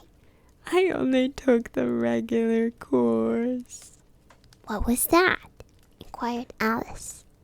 Reeling and writhing, of course, to begin with. The Mock Turtle replied. And then the different branches of arithmetic, ambition, distraction, uglification, and derision. I never heard of uglification, Alice ventured to say. What is it? The Griffin lifted up both its paws in surprise. Never heard of uglifying, It exclaimed. You know what to beautify is, I suppose. Yes, said Alice doubtfully. It means to make anything prettier. Well then, The Griffin went on. if you don't know what to uglify is, you are a simpleton. Alice did not feel encouraged to ask any more questions about it. So she turned to the Mock Turtle and said, What else had you to learn? Wow, there was mystery. The Mock Turtle replied, counting off the subjects on his flappers. Mystery. Ancient and modern, with seography and then drawing. The drawing master was an old congaree that used to come once a week. He taught us drawing, stretching, and fainting in goils. What was that like? Said Alice. Well, I can't show you it myself. The Mock Turtle said. I am too stiff, and the Griffin never learned it. Hadn't time, said the Griffin. I went to the classical master, though. He was an old crab, he was. I never went to him. The Mock Turtle said with a sigh. He taught laughing and grief, they used to say. So did he, so he did, said the Griffin, sighing in his turn, and both creatures hid their faces in their paws. And how many hours a day did you do lessons? Said Alice, in a hurry to change the subject. 10 hours the first day, said the Mock Turtle. 9 the next, and so on. What a curious plan, exclaimed Alice. That's the reason they're called lessons, the Griffin remarked, because they lessen from day to day. This was quite a new idea to Alice, and she thought it over a little before she made her next remark. Then the 11th day must have been a holiday, Of course it was, said the Mock Turtle. And how did you manage on the 12th? Alice went on eagerly. That's enough about lessons, the Griffin interrupted in a very decided tone. Tell her something about the games now.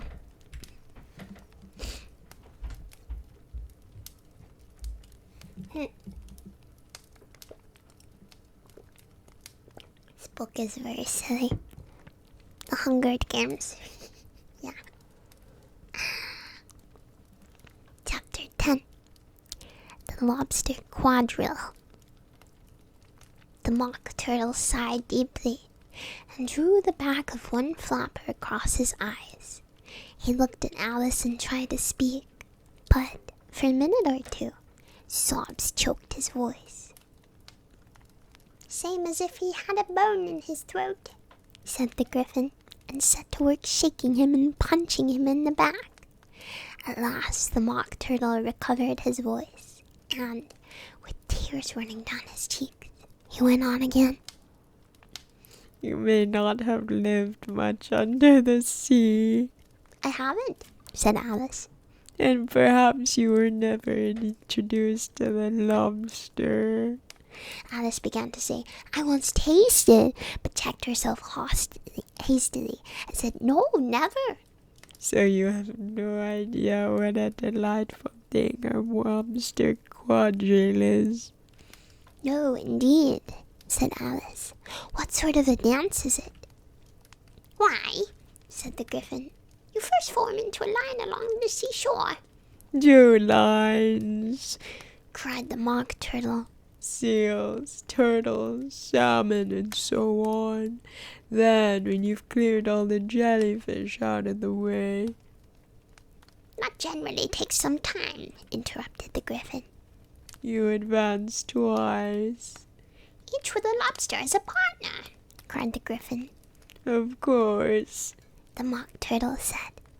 Advance twice, set 2 partners. Change lobsters and retire in the same order, continued the Griffin. Then, you know, The Mock Turtle went on. you throw the lobsters, shouted the Griffin with a bound into the air. as far out to sea as you can. Swim after them, screamed the Griffin. Turn a somersault in the sea. Cried the Mock Turtle, capering wildly about. Change lobsters again, yelled the Griffin at the top of his voice. Back to land again. That's all for the first figure, said the Mock Turtle, suddenly dropping his voice. And the 2 creatures, who'd been jumping about like mad things all this time, sat down again very sadly and quietly and looked at Alice. It must be a very pretty dance, said Alice timidly. Would you like to see a little of it? Said the Mock Turtle. Very much indeed, said Alice. Come, let's try the first figure. Said the Mock Turtle to the Griffin. We can do it without lobsters, you know. Which shall sing? Which shall sing? Singing, singing. Whoa! Oh, you sing, said the Griffin. I've forgotten the words. So they began solemnly dancing around and around Alice, every now and then treading on her toes when they passed too close, and waving their forepaws to mark the time, while the Mock Turtle sang this, very slowly and sadly. Will you walk a little faster, said a whittling to a snail. There's a porpoise close behind us, and he's treading on my tail. See how eagerly the lobsters and the turtles all advance. They are waiting on the shingle Will you come and join the dance? Will you, won't you, will you, won't you? Will you join the dance? Will you, won't you, will you, won't you join the dance? You can really have no notion how delightful it will be when they take us up and throw us with the lobsters out to sea. But the snail replied too far, and gave a look askance. He said he thanked the whittling kind, but he would not join the dance. Would not, could not, would not, could not join the dance. Would not, could not, would not, could not join the dance. There's more. What matters it how far we go, his scaly friend replied. There is another shore, you know, upon the other side. The further off from England, the nearer is to France. Then turn not pale, beloved snail, but come and join the dance. Will you, won't you, will you, won't you, will you join the dance? Will you, won't you, will you, won't you join the dance? Thank you. It's a very interesting dance to watch, said Alice, feeling very glad that it was over at last. And I do so like that curious song about the whiting, Oh, as to the whiting, said the Mock Turtle. you've seen them, of course. Yes, said Alice.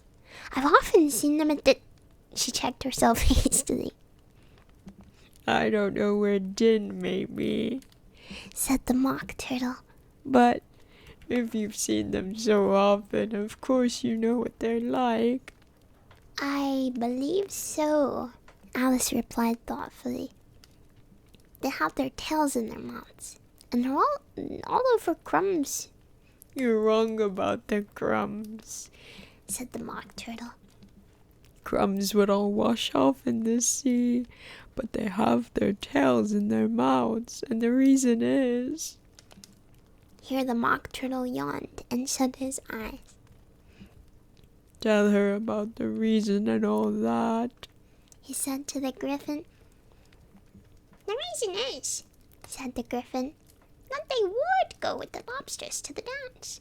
So they got thrown out to sea, so they had to fall a long way, so they got their tails fast in their mouths, so they couldn't get them out, and that's all. Thank you, said Alice. It's very interesting. I never knew so much about a whiting before. I can tell you more than that if you like, said the Griffin. Do you know why it's called a whiting? I never thought about it, said Alice. Why? It does the boots and the shoes, Griffin replied very solemnly. Alice was thoroughly puzzled. Does the boots and shoes, she repeated in a wondering tone. Why, what are your shoes done with? Said the Griffin. I mean, what makes them so shiny? Alice looked down at them and considered a little before she gave an answer. They're done with blacking, I believe. Boots and shoes under the sea, the Griffin went on in a deep voice, are done with whiting. Now you know. And what are they made of? Alice asked in a tone of great curiosity. Soles and eels, of course, the Griffin replied, rather impatiently. Any shrimp could have told you that. If I'd been the whiting, said Alice, whose thoughts were still running on the song, I'd have said to the porpoise, keep back, please. We don't want you with us. They were obliged to have him with them, the sea turtle said. No wise fish would go anywhere without a porpoise.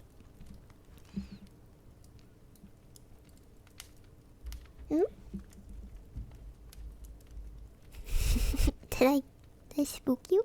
You.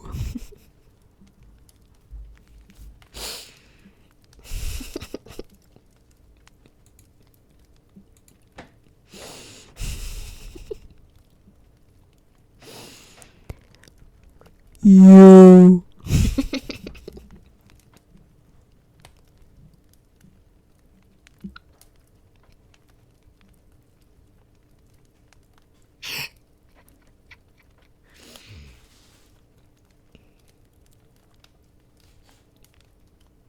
Wouldn't it really?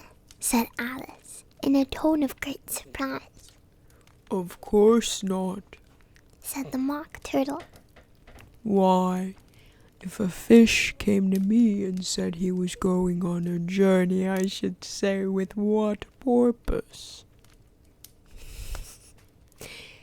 Don't you mean purpose? Said Alice. I mean what I say. The Mock Turtle replied in an offended tone, and the Griffin added, Come, let's hear some of your adventures. I could tell you my adventures, beginning from this morning, said Alice, a little timidly.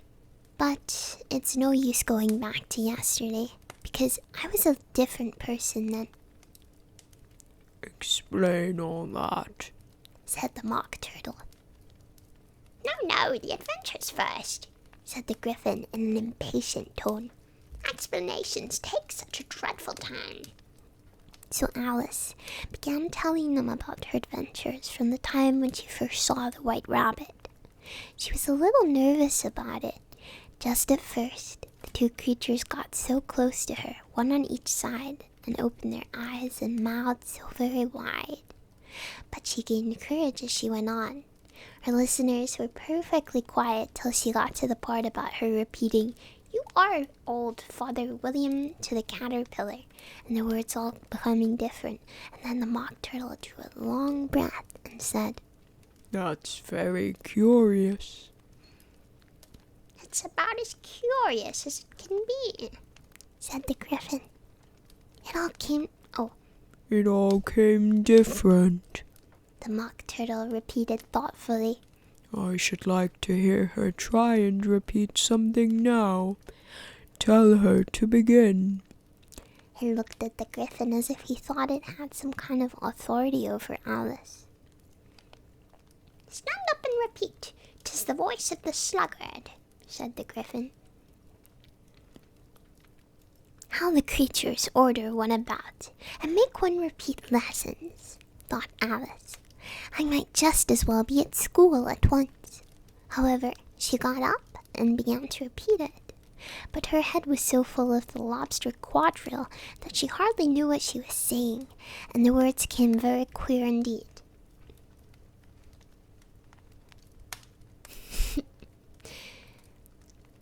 "'Tis the voice of the lobster," I heard him declare. "You have baked me too brown, I must sugar my hair. As a duck with its eyelids, so he with his nose trims his belt and his buttons and turns out his toes. When the sands are all dry, he is gay as a lark, and will talk in contemptuous tones of the shark. But when the tide rises and sharks are around, his voice has a timid and tremulous sound." That's different from what I used to say when I was a child, said the Griffin. Well, I never heard it before, said the Mock Turtle. but it sounds uncommon nonsense. Alice said nothing. She'd sat down with her face in her hands, wondering if anything would ever happen in a natural way again. I should like to have it explained, said the Mock Turtle. She can't explain it, said the Griffin hastily. Go on with the next verse. But about his toes, the Mock Turtle persisted. How could he turn them out with his nose, you know? It's the first position in dancing, Alice said, but she was dreadfully puzzled by the whole thing and longed to change the subject. Go on with the next verse, the Griffin repeated. It begins, I passed by his garden. Alice did not dare to disobey. though she felt for sure it would all come wrong, and she went on in a trembling voice. I passed by his garden and marked with one eye how the owl and the panther were sharing a pie. The panther took pie crust and gravy and meat, while the owl had the dish as its share of the treat. When the pie was all finished, the owl, as a boon, was kindly permitted to pocket the spoon, while the panther received knife and fork with a growl, and concluded the banquet by...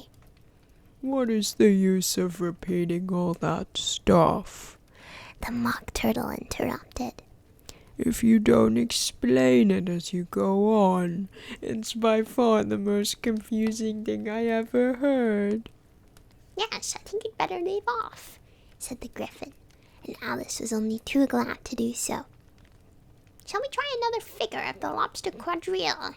The Griffin went on. Or would you like the Mock Turtle to sing you another song? Oh no. Oh, a song, please, if the Mock Turtle would be so kind, Alice replied, so eagerly that the Griffin said, in a rather offended tone, no accounting for taste. Sing our turtle soup, will you, old fellow?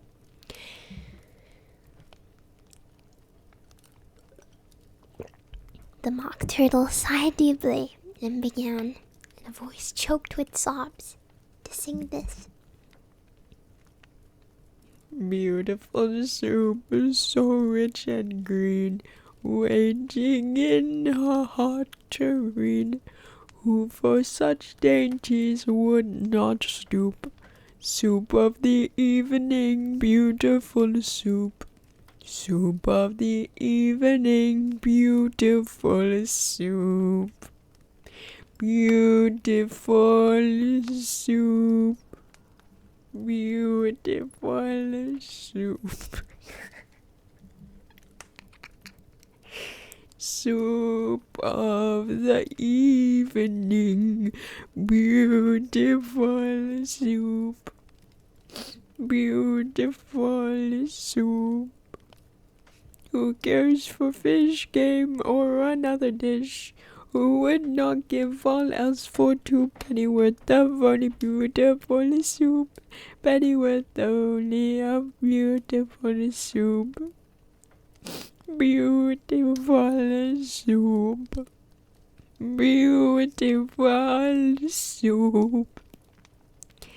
Beautiful soup of the evening. Beautiful soup.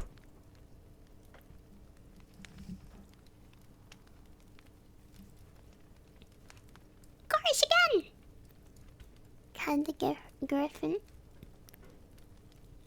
And the Mock Turtle had just begun to repeat it when a cry of, "The trial's beginning!" was heard in the distance. "Come on!"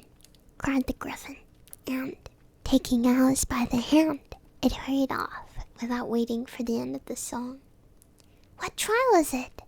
Alice panted as she ran, but the Griffin only answered, "Come on!" as it ran the faster, while more and more faintly came, carried on the breeze that followed them, the melancholy words, Soup of the evening, beautiful, beautiful soup.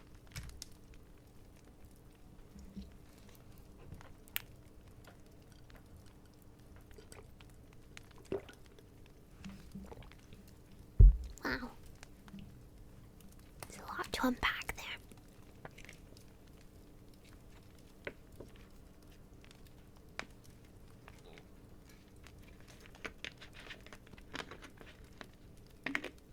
A lot of soup.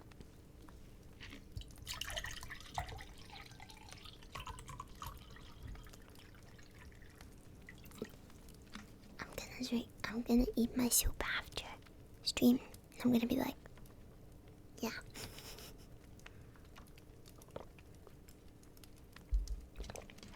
My voice is starting to get a little tired, but I can finish it, I think. Yeah. Beautiful soup. Beautiful soup. Beautiful soup.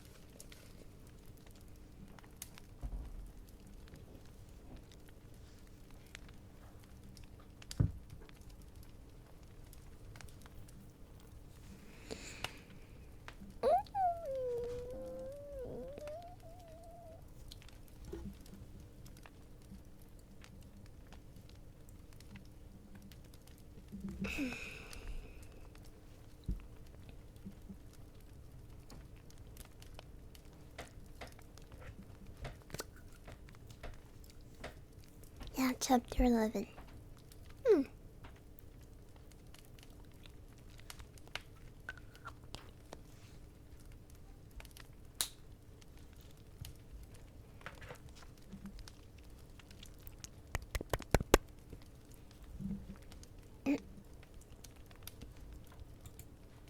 Chapter 11.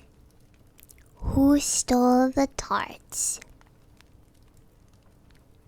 The king and queen of hearts were seated on their throne when they arrived, with a great crowd assembled about them. All sorts of little birds and beasts, as well as the whole pack of cards. The knave was standing before them in chains, with a soldier on each side to guard him. And near the king was the white rabbit, with a trumpet in one hand and a scroll of parchment in the other. In the very middle of the court was a table with a large dish of tarts upon it. They looked so good that it made Alice quite hungry to look at them. I wish they'd get the trial done, she thought, and hand round the refreshments. But there seemed to be no chance of this, so she began looking at everything about her to pass away the time. Alice had never been in a court of justice before, but she'd read about them in books, and was quite pleased to find that she knew the name of nearly everything there. That's the judge, she said to herself, because of his great wig. The judge, by the way, was the king, and as he wore his crown over the wig, look at the frontispiece if you want to know how he did it. He did not look at all comfortable, and it was certainly not becoming. And that's the jury box, thought Alice, and those 12 creatures. She was obliged to say creatures, you see, because some of them were animals and some were birds. I suppose they are the jurors. She said this last word 2 or 3 times over to herself, being rather proud of it, for she thought, and rightfully too, that very few girls of her age knew the meaning of it at all. However, jurymen would have done just as well. The 12 jurors were all writing very busily on slates. "What are they doing?" Alice whispered to the griffin. "They can't have anything to put down yet, before the trial's begun." "They're putting down their names," Griffin whispered in reply, "for fear they shall forget them before the end of the trial." "Stupid things," Alice began in a loud, indignant voice, but she stopped herself hastily, for the white rabbit cried out, "Silence in the court!" And the king put on his spectacles and looked anxiously around to make out who was talking. Alice could see, as well as if she were looking over their shoulders, that all the jurors were writing down stupid things on their slates, and she could even make out that one of them didn't know how to spell stupid, and that he asked his neighbor to tell him. A nice muddle their slates will be in before the trial's over, thought Alice. One of the jurors had a pencil that squeaked. This, of course, Alice could not stand, and she went round the court and got behind him, and soon found an opportunity of taking it away. She did it so quickly that the poor little juror, it was Bill the lizard, could not make out at all what had become of it.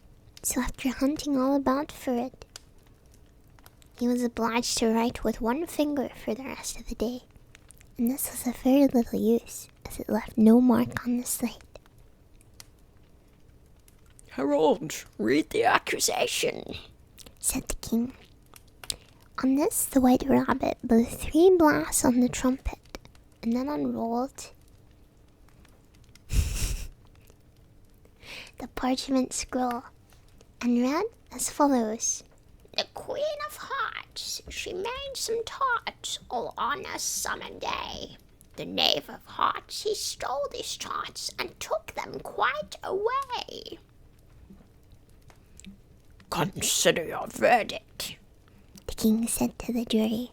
Not yet, not yet. The rabbit hastily interrupted. There's a great deal to come before that. Call the first witness, said the king. And the white rabbit blew 3 blasts on the trumpet and called out, First witness. The first witness was the Hatter. He came in with a teacup in one hand and a piece of bread and butter in the other. I beg pardon, your majesty, He began. for bringing these in, but I hadn't quite finished my tea when I was sent for. You ought to have finished. Said the king. When did you begin? The Hatter looked at the March Hare, who had followed him into the court, arm in arm with the Dormouse. 14th of March, I think it was. 15th. Said the March Hare. 16th. Said the Dormouse. Write that down. The king said to the jury, and the jury eagerly wrote down all 3 dates on their slates, and then added them up and reduced the answer to shillings and pence. Take off your hat. The king said to the Hatter. It isn't mine. Said the Hatter. Stolen. The king exclaimed, turning to the jury, who instantly made a memorandum of the fact. Keep them to sell. The Hatter added as an explanation. I've none of my own. I'm a hatter. Here the queen put on her spectacles and began staring hard at the Hatter, who turned pale and fidgeted. Give your evidence. Said the king. And don't be nervous, or I'll have you executed on the spot. This did not seem to encourage the witness at all. He kept shuffling from one foot to the other, looking uneasily at the queen, and in his confusion he bit a large piece out of his teacup instead of the bread and butter. Just at this moment, Alice felt a very curious sensation, which puzzled her a great deal until she made out what it was. She was beginning to grow larger again, and she thought at first she would get up and leave the court, but on second thought she decided to remain where she was as long as there was room for her. I wish you wouldn't squeeze so, said the Dormouse, who was sitting next to her. I can hardly breathe. I can't help it, said Alice very meekly. I'm growing. You've no right to grow here, said the Dormouse. Don't talk nonsense, said Alice more boldly. You know you're growing too. Yes, but I grow at a reasonable pace, said the Dormouse. Not in that ridiculous fashion. And he got up very sulkily and crossed over to the other side of the court. All this time the queen had never left off staring at the Hatter. And just as the Dormouse crossed the court, she said to one of the officers of the court, Bring me that list of the singers in the last concert. On which the wretched Hatter trembled so that he shook off both of his shoes. Give your evidence. The king repeated angrily, Or I'll have you executed whether you're nervous or not. I'm a poor man, your majesty. The Hatter began in a trembling voice. And I hadn't begun my tea, not above a week or so, and what with the bread and butter getting so thin, and the twinkling of the tea. The twinkling of what? Said the king. It began with the tea. The Hatter replied. Of course twinkling begins with a T. Said the king sharply. You take me for a dunce. Go on. I'm a poor man. The Hatter went on. And most things twinkled after that. Only the March Hare said. I didn't. The March Hare interrupted in a great hurry. You did. Said the Hatter. I deny it, Said the March Hare. He denies it. Said the king. Leave out that part. Well, at any rate, the Dormouse said. The Hatter went on, looking anxiously around to see if he would deny it too.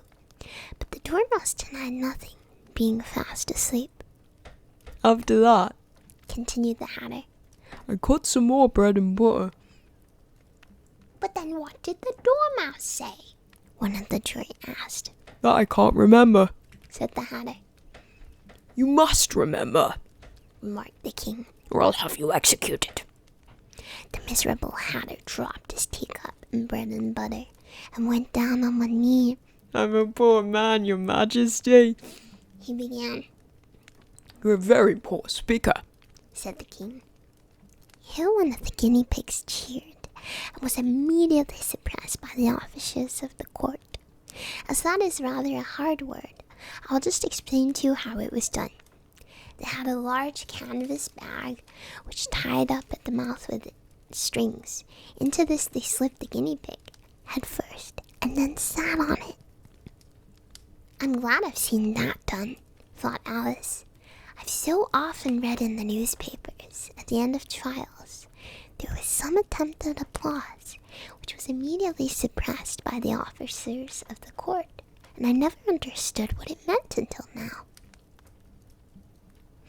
If that's all you know about it, you may stand down. Continued the king. Can't go no lower. Said the Hatter. I'm on the floor as is. Then you may sit down. The king replied. Here the other guinea pig cheered and was suppressed. And take his head off outside. The queen added to one of the officers, but the Hatter was out of sight before the officer could get to the door. Call the next witness, said the king. The next witness was the Duchess's cook. She carried the pepper box in her hand, and Alice guessed who it was even before she got into the court, by the way the people near the door began sneezing all at once. Give your evidence, said the king. John, said the cook.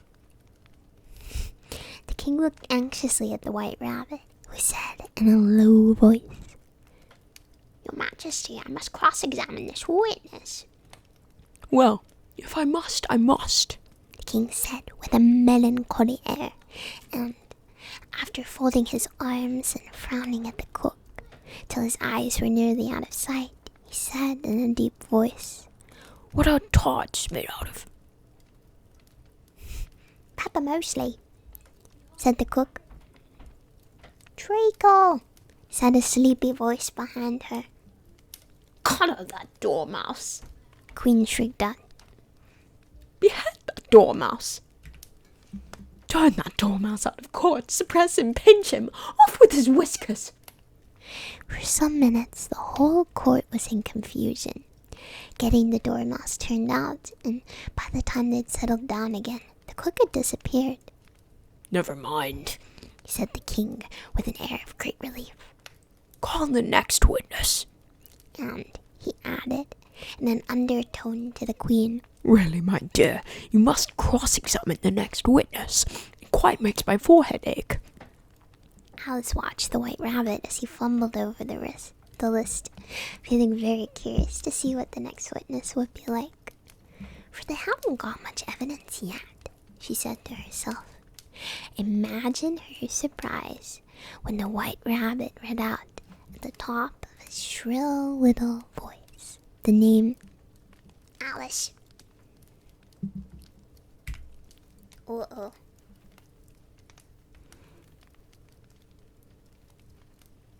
Unexpected collab.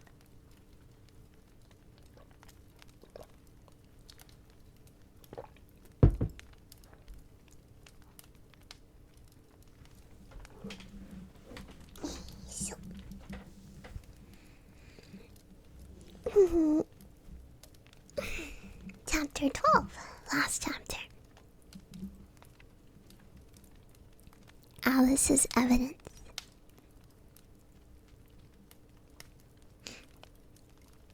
Here, cried Alice, quite forgetting in the flurry of the moment how large she'd grown in the last few minutes. She jumped up in such a hurry that she tripped over the jury box with the edge of her skirt, upsetting all the jurymen to the heads of the crowd below. And there they lay sprawling about, reminding her very much of a globe of goldfish she'd accidentally upset the week before. Oh, I beg your pardon, she exclaimed in a tone of great dismay, began picking them up again as quickly as she could, for the accident of the goldfish kept running in her head, and she had a vague sort of idea that they must be collected at once and put back into the jury box, or they would die.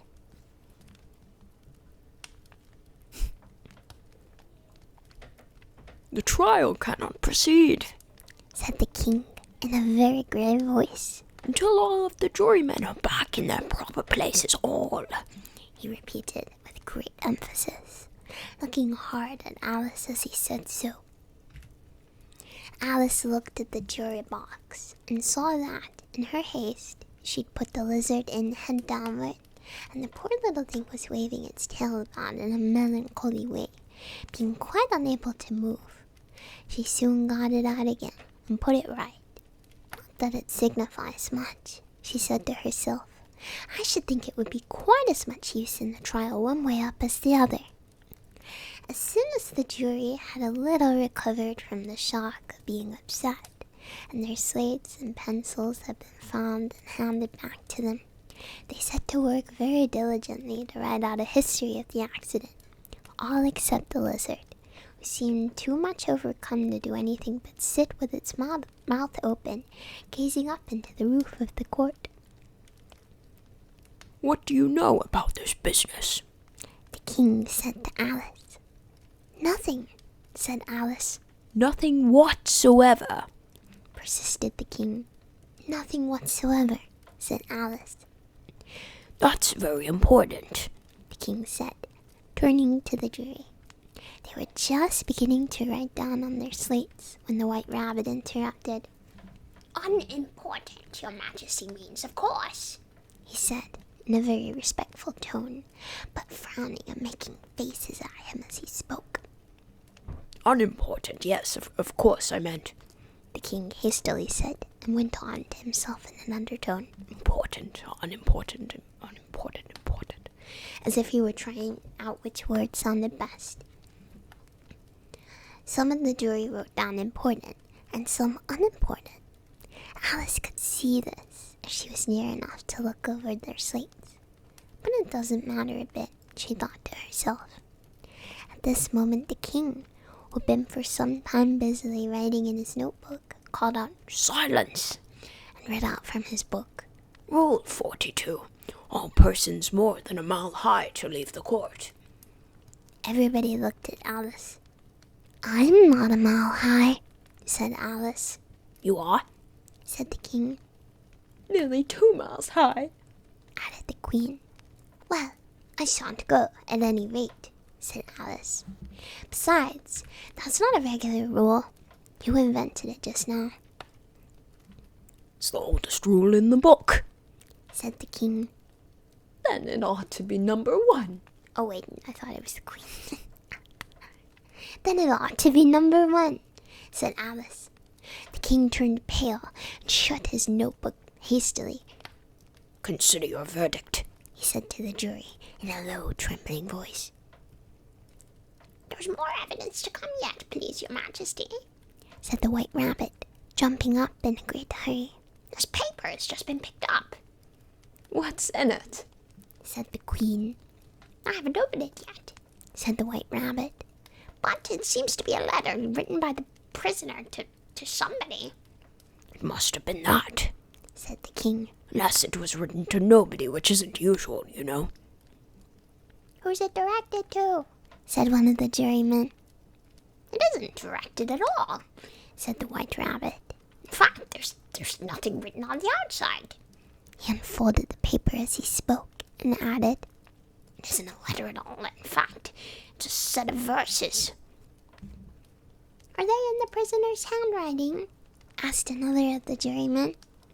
No, they're not, said the White Rabbit. And that's the queerest thing about it. They all looked puzzled.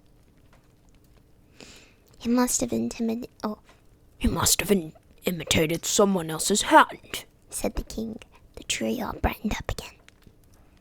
Please, your majesty, said the knave. I didn't write it, and they can't prove that I did. There's no name signed at the end.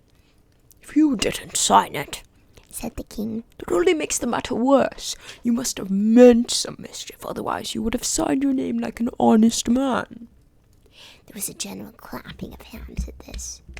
It was the first really clever thing that the king had said this day. That proves his guilt, of course, said the queen. So, off with... It doesn't prove anything of the sort, said Alice. Why, you don't even know what they're about.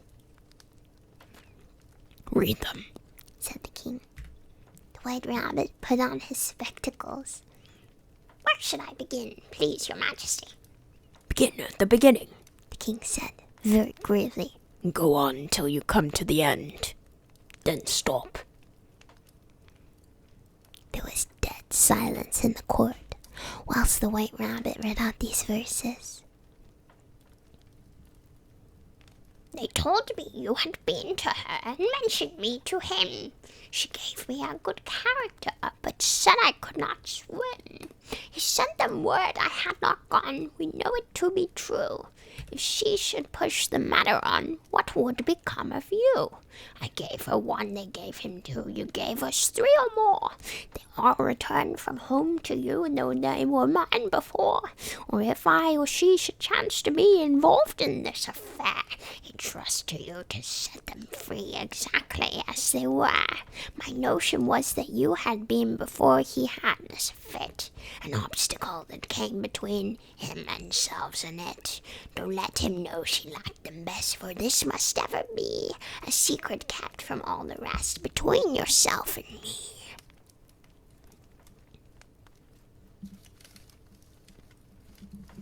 Chills. Bars. That's the most important piece of evidence we've heard yet, said the king, rubbing his hands. So now let the jury... If any one of them can explain it, said Alice. She'd grown so large in the last few minutes that she wasn't a bit afraid of interrupting him. I'll give him a 6pence. I don't believe there's an atom of meaning in it. The jury all wrote down on their slates. She doesn't believe there is an atom of meaning in it. But none of them attempted to explain the paper. If there's no meaning in it, said the king, that saves a world of trouble, you know. But we needn't try to find any. And yet I don't know, he went on, spreading out the verses on his knee and looking at them with one eye. I seem to see some meaning in them after all. Said I could not swim. You can't swim, can you? He added, turning on the knave. The knave shook his head sadly. Do I look like it? He said, which he certainly did not, being made entirely of cardboard. All right, so far, said the king, and he went on muttering over the verses to himself. We know it to be true. That's the jury, of course, if she should push the matter on. That must be the queen. What would become of you? What indeed? I gave her 1, they gave him 2. Why, that must be what they did with the tarts, you know. But it goes on, they all returned from him to you, said Alice. No clues. Hi, thank you for the raid. Hello, look at the silly guy. Hi. I hope you had a great stream. We are just finishing up Alice in Wonderland. Look at the silly guy.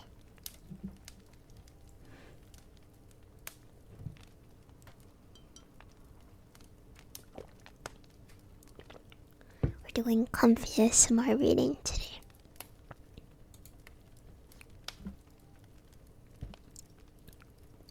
Why, there they are, said the king triumphantly, pointing to the tarts on the table. Nothing can ever be clearer than that. Then again, before she had this fit, you never had fits, my dear, I think, he said to the queen. Never, said the queen furiously, throwing an inkstand at the lizard as she spoke. The unfortunate little Bill had left off writing on his slate with one finger, so he found it made no mark. But now he hastily began again, using the ink that was trickling down his face for as long as it lasted. Then the words don't fit you, said the king, looking round the court with a smile. There was a dead silence. It's a pun, the king added in an angry tone, and everybody laughed. Let the jury consider their verdict, the king said, for about the 20th time that day. No, said the queen. sentence first, verdict afterwards. Stuff and nonsense, said Alice wildly. The idea of having the sentence first. Hold your tongue, said the queen, turning purple. I won't, said Alice. Off with her head, the queen shouted at the top of her voice. Nobody moved. Who cares for you? Said Alice. She'd grown to her full size by this time. You're nothing but a pack of cards. Whoa. At this time, the whole pack rose up into the air and came flying down upon her. She gave a little scream, half of fright and half of anger, and tried to beat them off, and found herself lying on the bank, with her head in the lap of her sister, who was gently brushing away some dead leaves that had fluttered down from the trees upon her face. "Wake up, Alice dear," said her sister. "Why, what a long sleep you've had." "Oh, I've had such a curious dream," said Alice, and she told her sister, as well as she could remember them, all of these strange adventures of hers that you have just been reading about. And when she'd finished, her sister kissed her and said, "It was a curious dream, dear, certainly, but now run into your tea, it's getting late." So Alice got up and ran off, thinking while she ran, as well as she might, what a wonderful dream it had been. But her sister sat still just as she left her, leaning her head on her hand, watching the setting sun, and thinking of little Alice and all her wonderful adventures, till she too began dreaming after a fashion. And this was her dream. First, she dreamed about little Alice herself. Once again the tiny hands were clasped upon her knee, and the bright, eager eyes were looking up into hers. She could hear the very tones of her voice, and see that queer little toss of her head to keep back the wandering hair that would always get into her eyes. And still, as she listened, or seemed to listen, the whole place around her became alive with the strange creatures of her little sister's dream. The long grass rustled at her feet as the white rabbit hurried by. The frightened mouse splashed his way through the neighboring pool. She could hear the rattle of the teacups as the March Hare and his friends shared their never-ending meal, and the shrill voice of the queen ordering off her unfortunate guest to execution. Once more the pig baby was sneezing on the Duchess's knee, while plates and dishes crashed around it. Once more the shriek of the griffin, the squeaking of the lizard's slate pencil, and the choking of the suppressed guinea pigs filled the air, mixed up with the distant sob of the miserable mock turtle. So she sat on with closed eyes, and half believed herself in Wonderland, though she knew she had but to open them again, and all would change to dull reality. The grass would only be rustling in the wind, and the pool rippling to the waving of the reeds. The rattling teacups would change to tinkling sheep bells, and the queen's shrill cries to the voice of the shepherd boy. And the sneeze of the baby, the shriek of the griffin, and all the other queer noises would change, she knew, to the confused clamor of the busy farmyard, while the lowing of the cattle in the distance would take the place of the mock turtle's heavy sobs.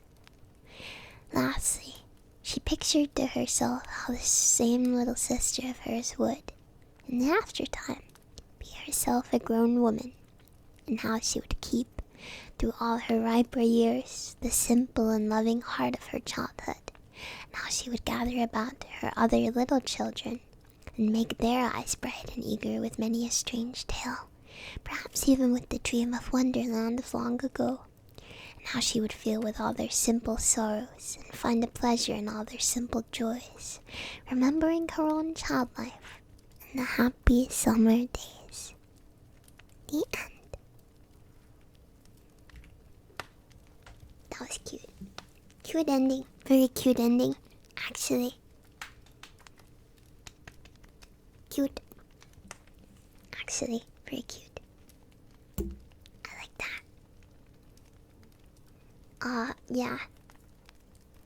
I think our buddy Lewis Carroll was on something. I gotta say that. I don't know what he was on, but oh my gosh. He was on something.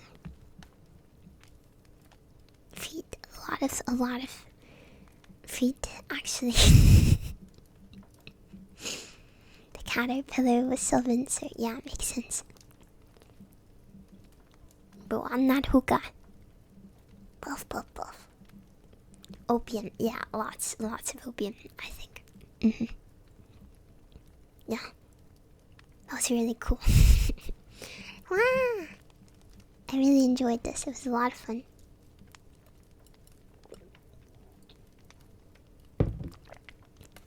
Alice is such a little shit. She's such a brat. Such a hater.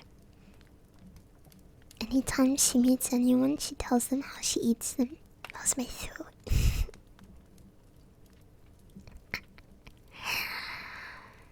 No riz. She failed every speech tech. I did like her though. Very cute book. A lot of drugs. For sure. A lot of drugs.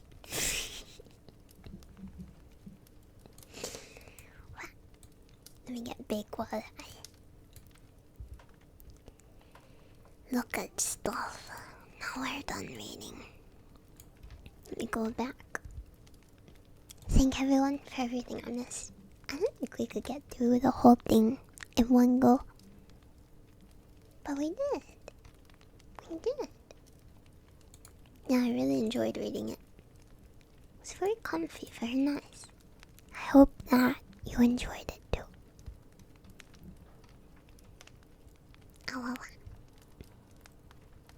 Oh, let's see. Gorsius, Alalam, Aramka, Rob, Fading Signal. Thank you guys for the results.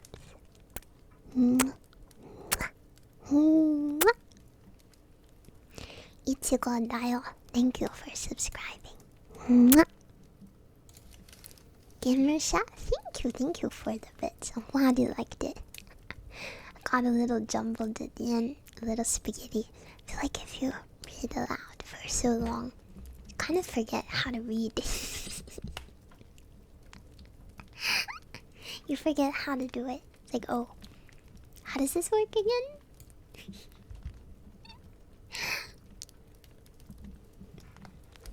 Brain no longer work. Brain. Stop working.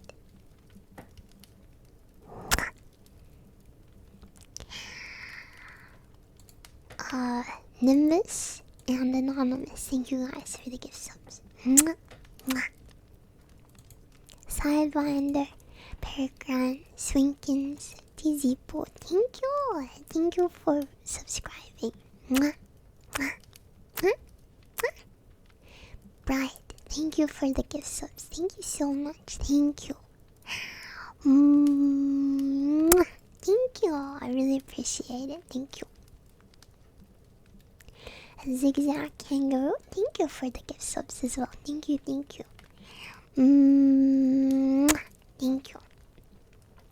Unknown Pit, Shizura, Korik, thank you guys for subscribing. Thank you. Thank you. Alala.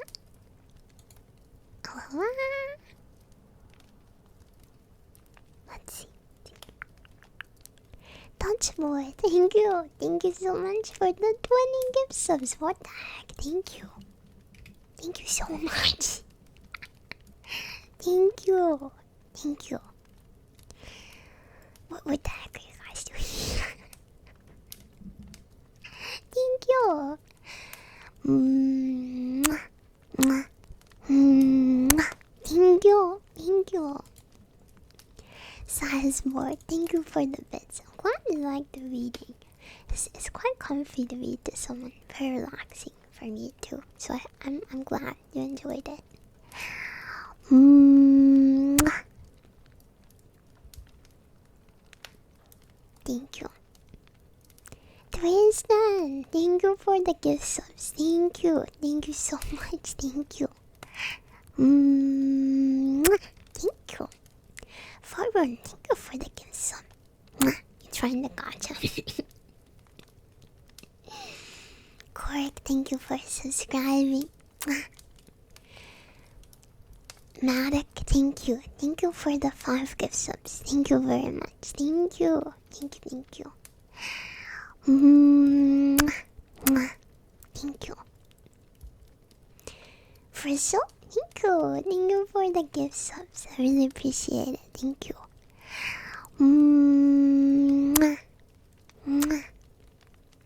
Yeah, Twitch hates me, so I'm not getting the fabled extra subs. Like, someone told me, was it Phoebe got like 20 free subs for 5 on Twitch or something? They just hate me though. Yeah, there's been a few extra. Someone gifted 5 and got 50 from Twitch. I think the gacha's rigged. Rigged against me. Rigged against me. Yeah, they should always have that. They should always put gacha in the Twitch. No, they shouldn't do that. People would get addicted. Giving streamers money. I have to get one more sub. Maybe it'll be 50 this time.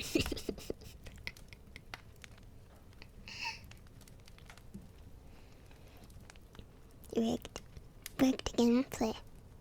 Rigged. Classic.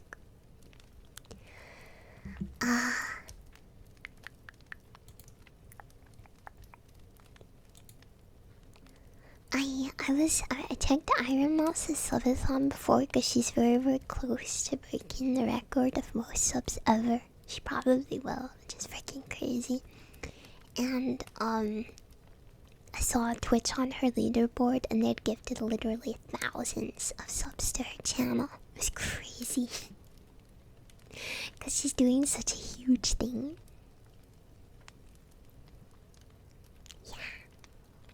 Yeah, she's got like 200k subscribers right now. It's amazing. It's very insane. Yeah, she has like 12k subs for free from Twitch. Unbelievable. And so awesome, actually. Twitch giving her all the money. It's not just good for her though, because she's giving half the earnings from her subathon to charity. So it's really nice. Really nice. So the money's coming out of Jeff's pocket and going into her pocket and going into charity. Kino. In my opinion. Yeah.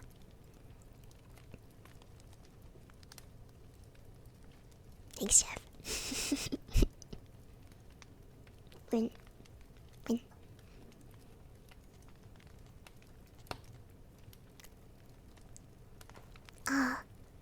Cthulhu, thank you for the gift subs. Thank you. Yeah, Mr. Bezos can afford it. I think. Probably. 13k free subs from Twitch. Insane! Wow! Holy frick. Is it actually said like Cthulhu? Nice. Swear I get someone's name right. Sometimes people tell me, Sando, you say my name wrong. But if I get used to calling you that, it's too late. It's too late. I don't care. That's not your name now. I'm renaming you. Yeah, see, there's Magneto Master. Prime example. telling me it's Magneto, I'm not gonna call him that.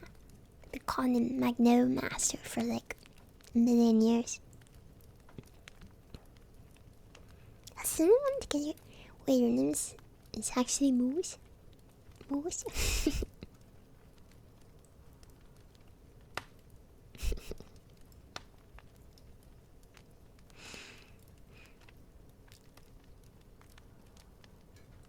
Nah, okay, here's a little lesson for you, okay? If I say your name wrong, I didn't say it wrong.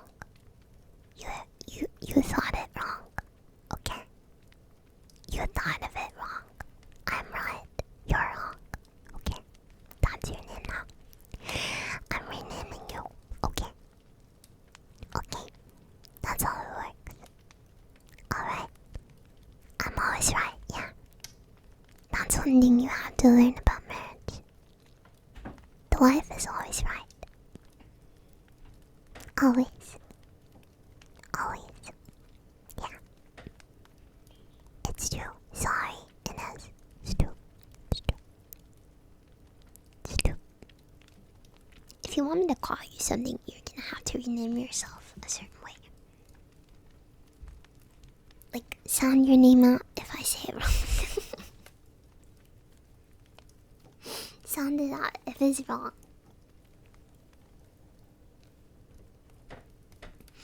Change the name.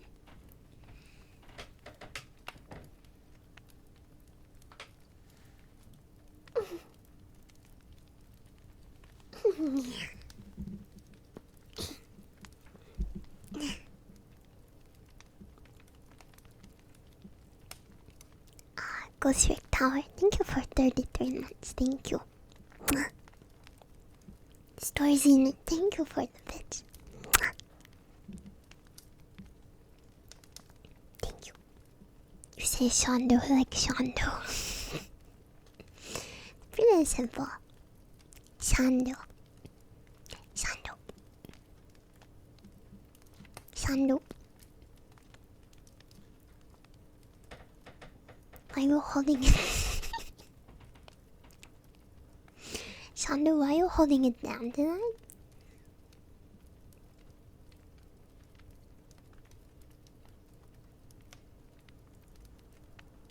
Makes me happy. I'm gonna poke you with it. Poke you with my dandelion. Puck, puck, puck. Puck, puck, puck. I'm gonna come close and I'm gonna stick it in your ear. Are you ready?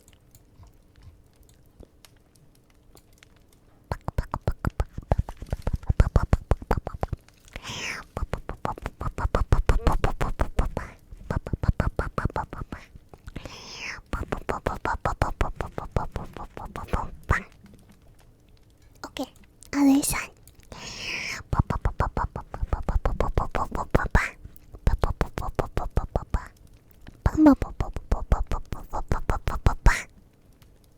I win. I win. I don't know what I win, but I do. Shondo rule number 1. I always win. Supreme Harem King, thank you for the gift sub to wife is a raid boss. Interesting username. Telltale, thank you for subscribing. Thank you. Thank you very much. Shondo rule number 2, shoes off outside. That's a rule in the world. That's not a Shondo rule. I like seeing people with silly names. Yeah. Always makes me happy. Sip. Little sip.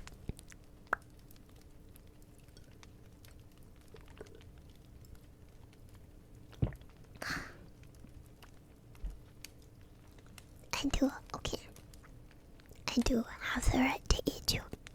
That's a right that I have. Also have the wrong to eat you. And I do not face consequences.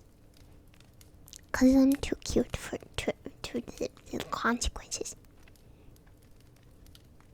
And I'm very nice. And how could you consequences this face?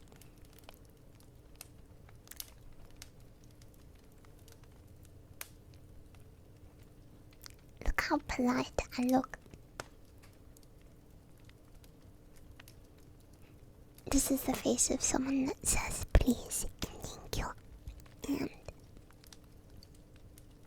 eats her vegetables.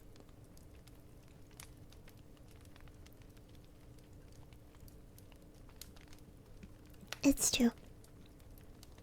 It is very polite and cute and brave and sexy and strong.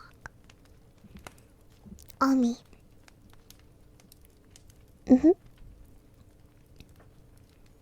I do like vegetables, actually.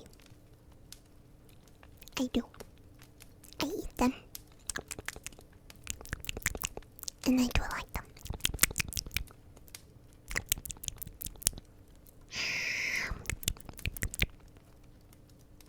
Yeah. I eat them. Eat the vegetables.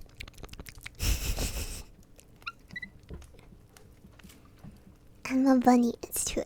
It's kind of to be expected. Bunny wabbit. Bunny wabbit.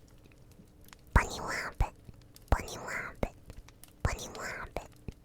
Bunny wabbit.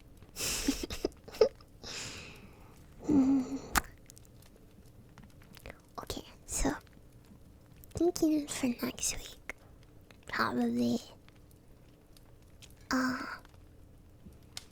to early start Mario 64 streams. Probably a hand cam at the end of the week. Probably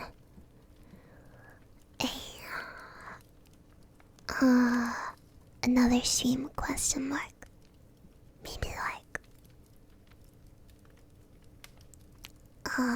maybe another gaming. More merch signing, yeah. And probably something chill. On either Wednesday or Thursday, maybe Wednesday. Something random and chill.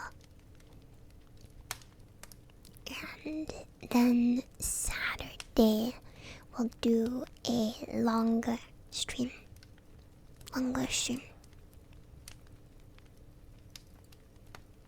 Drinking stream. Honestly, if my alcohol comes in, maybe actually.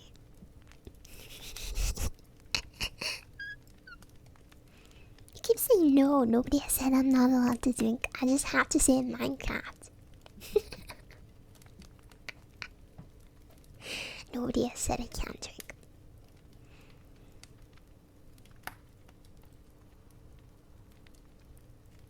Maybe I should censor it like I'm on Disney Channel or something and be like, oh, let me just take a sip of my juice.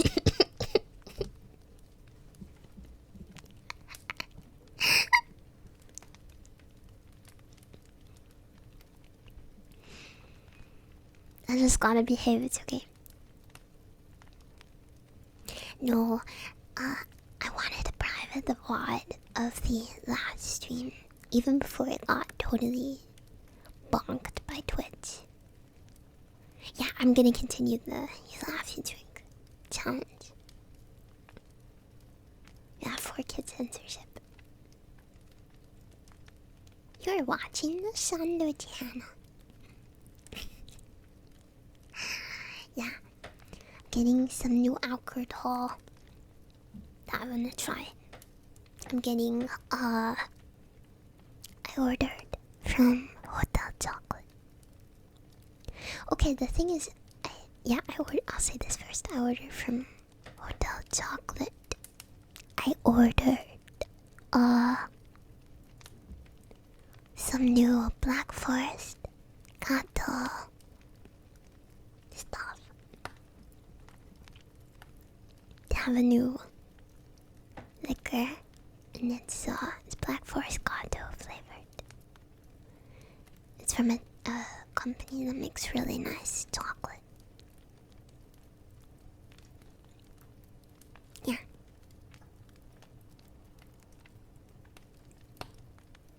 Okay, the thing is, when I say I'm not archiving a stream,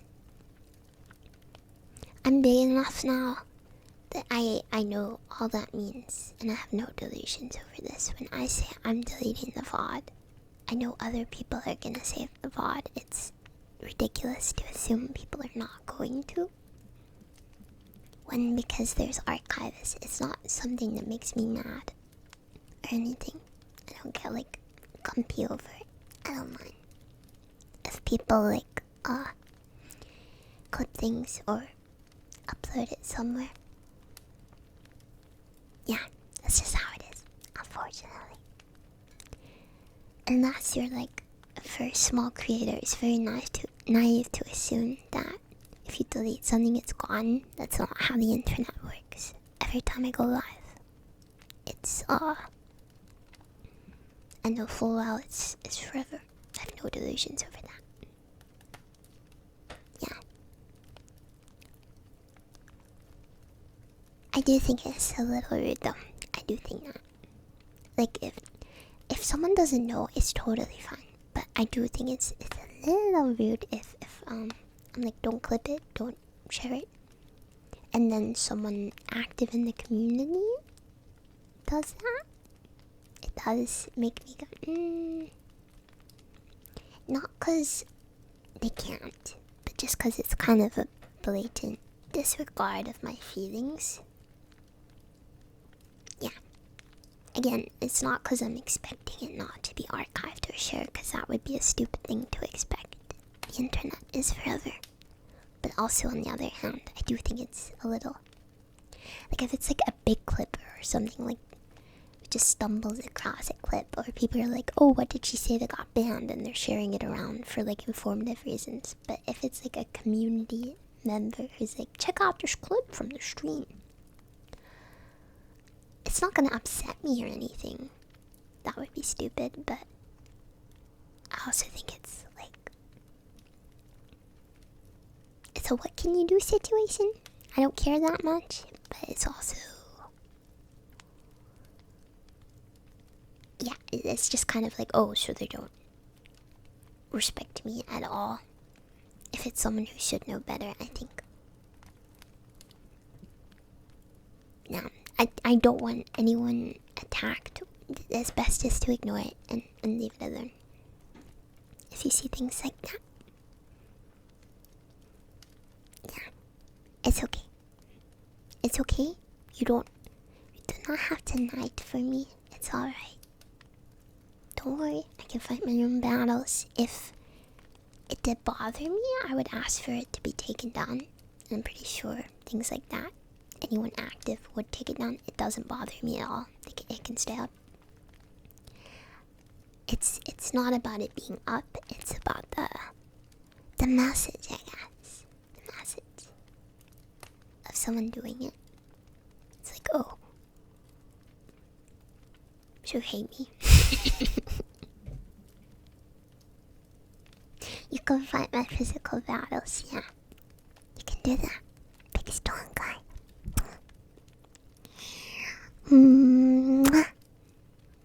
Yeah. But you don't need to like attack people or get mad at people over things like that. I don't care that much. It's not something that bothers me. So don't like attack people. If you see people clipping mocked streams, from when I've been a VTuber anyway, there is stuff that I've removed from before then. Obviously it's weird when it's reposted. It's like, bro, I'm 14. Stop posting. I didn't know. I was stupid.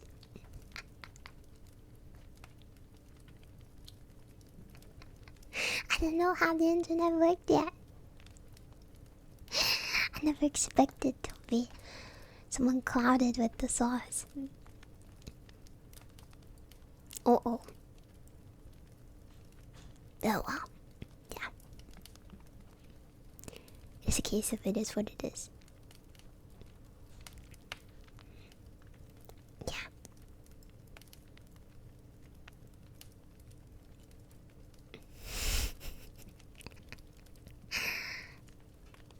Yeah. That's the problem when you've been online for a long time. You just gotta learn stuff. As it happens, I guess. I'm still learning. I still have a lot to learn. Yeah. So thank you for bearing with me. Thank you. And being nice to me. I think you're pretty neat. Did you know?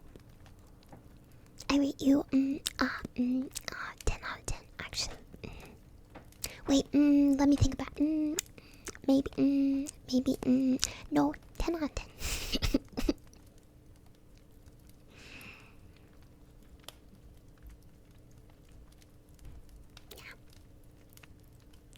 Yeah, just in general, you don't need to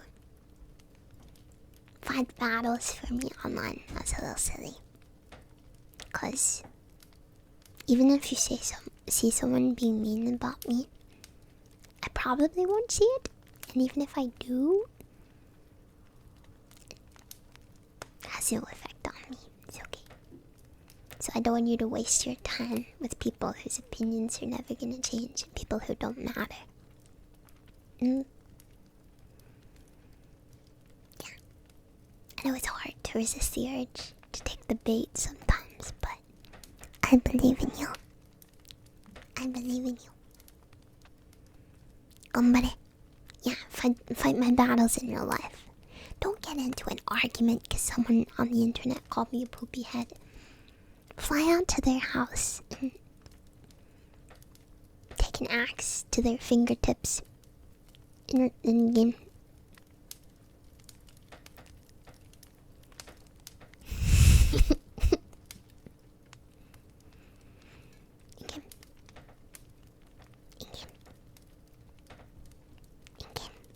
In-game, not in real life. In-game. In-game.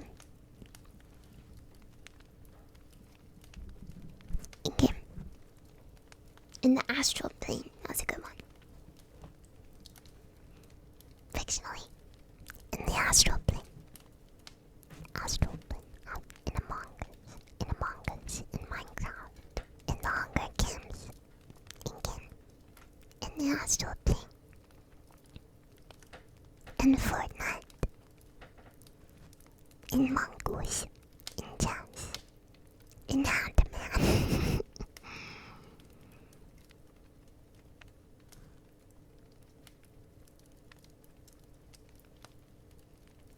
In Super Mario 64. In Super.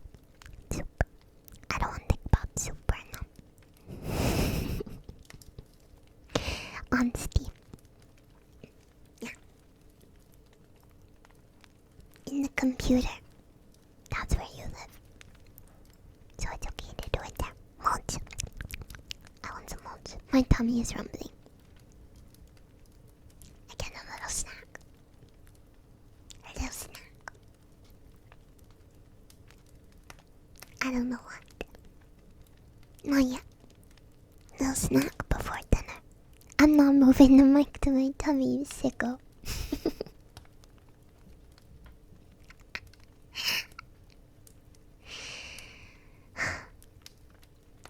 Smooth brain no Garda core. Ever. Thank you guys for subscribing.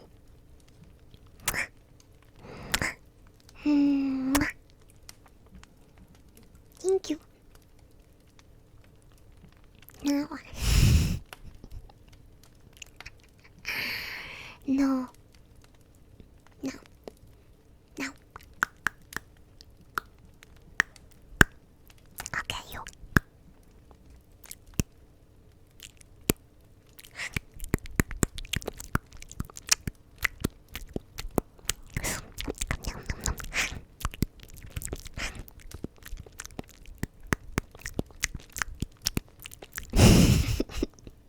Do you think that's how he would sound? The cat. Do you think he sounds like that?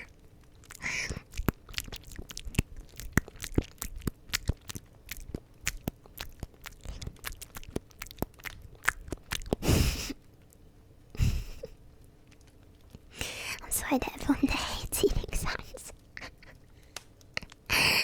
and mouth sound.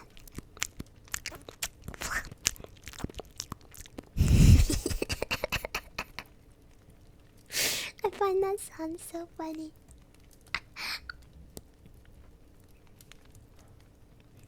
Cute. I love my favorite part of that gif and the emote is when you can see his tongue come out a little bit. So cute. You see it?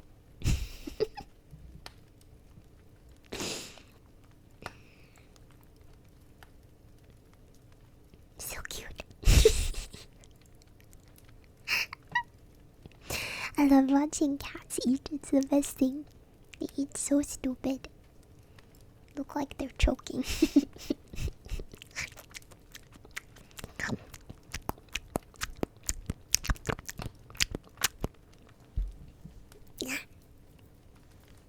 Yeah, Crunch is a cat. He's a cat.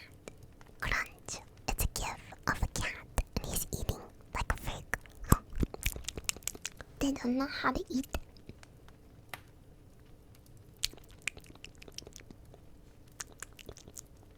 They look like sickos. I'm sorry, that was too close. We're getting a bit silly now. Getting a bit silly. Getting a bit silly.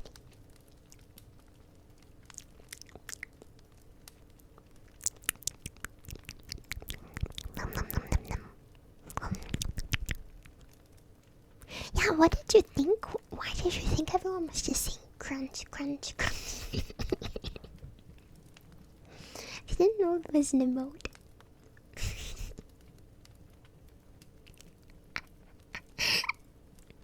Silly goose. Silly goose. Silly goose. Silly goose. Silly goose behavior. Why is everybody crunching?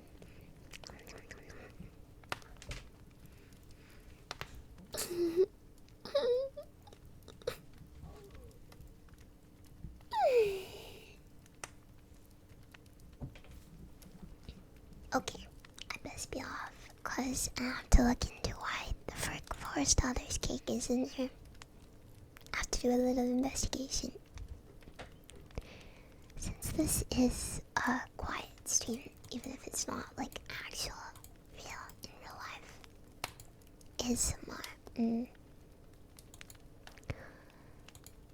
I have a streamer I can drop you off at. Actually, nice. Okay. Alright. Okay. Thank you for hanging out. Please check the Discord, check the Twitter for updates to the schedule for next week. I'll try and get it up on Tuesday, I imagine. Yeah. So, yeah. Okay. Take care of yourself. Let's go read.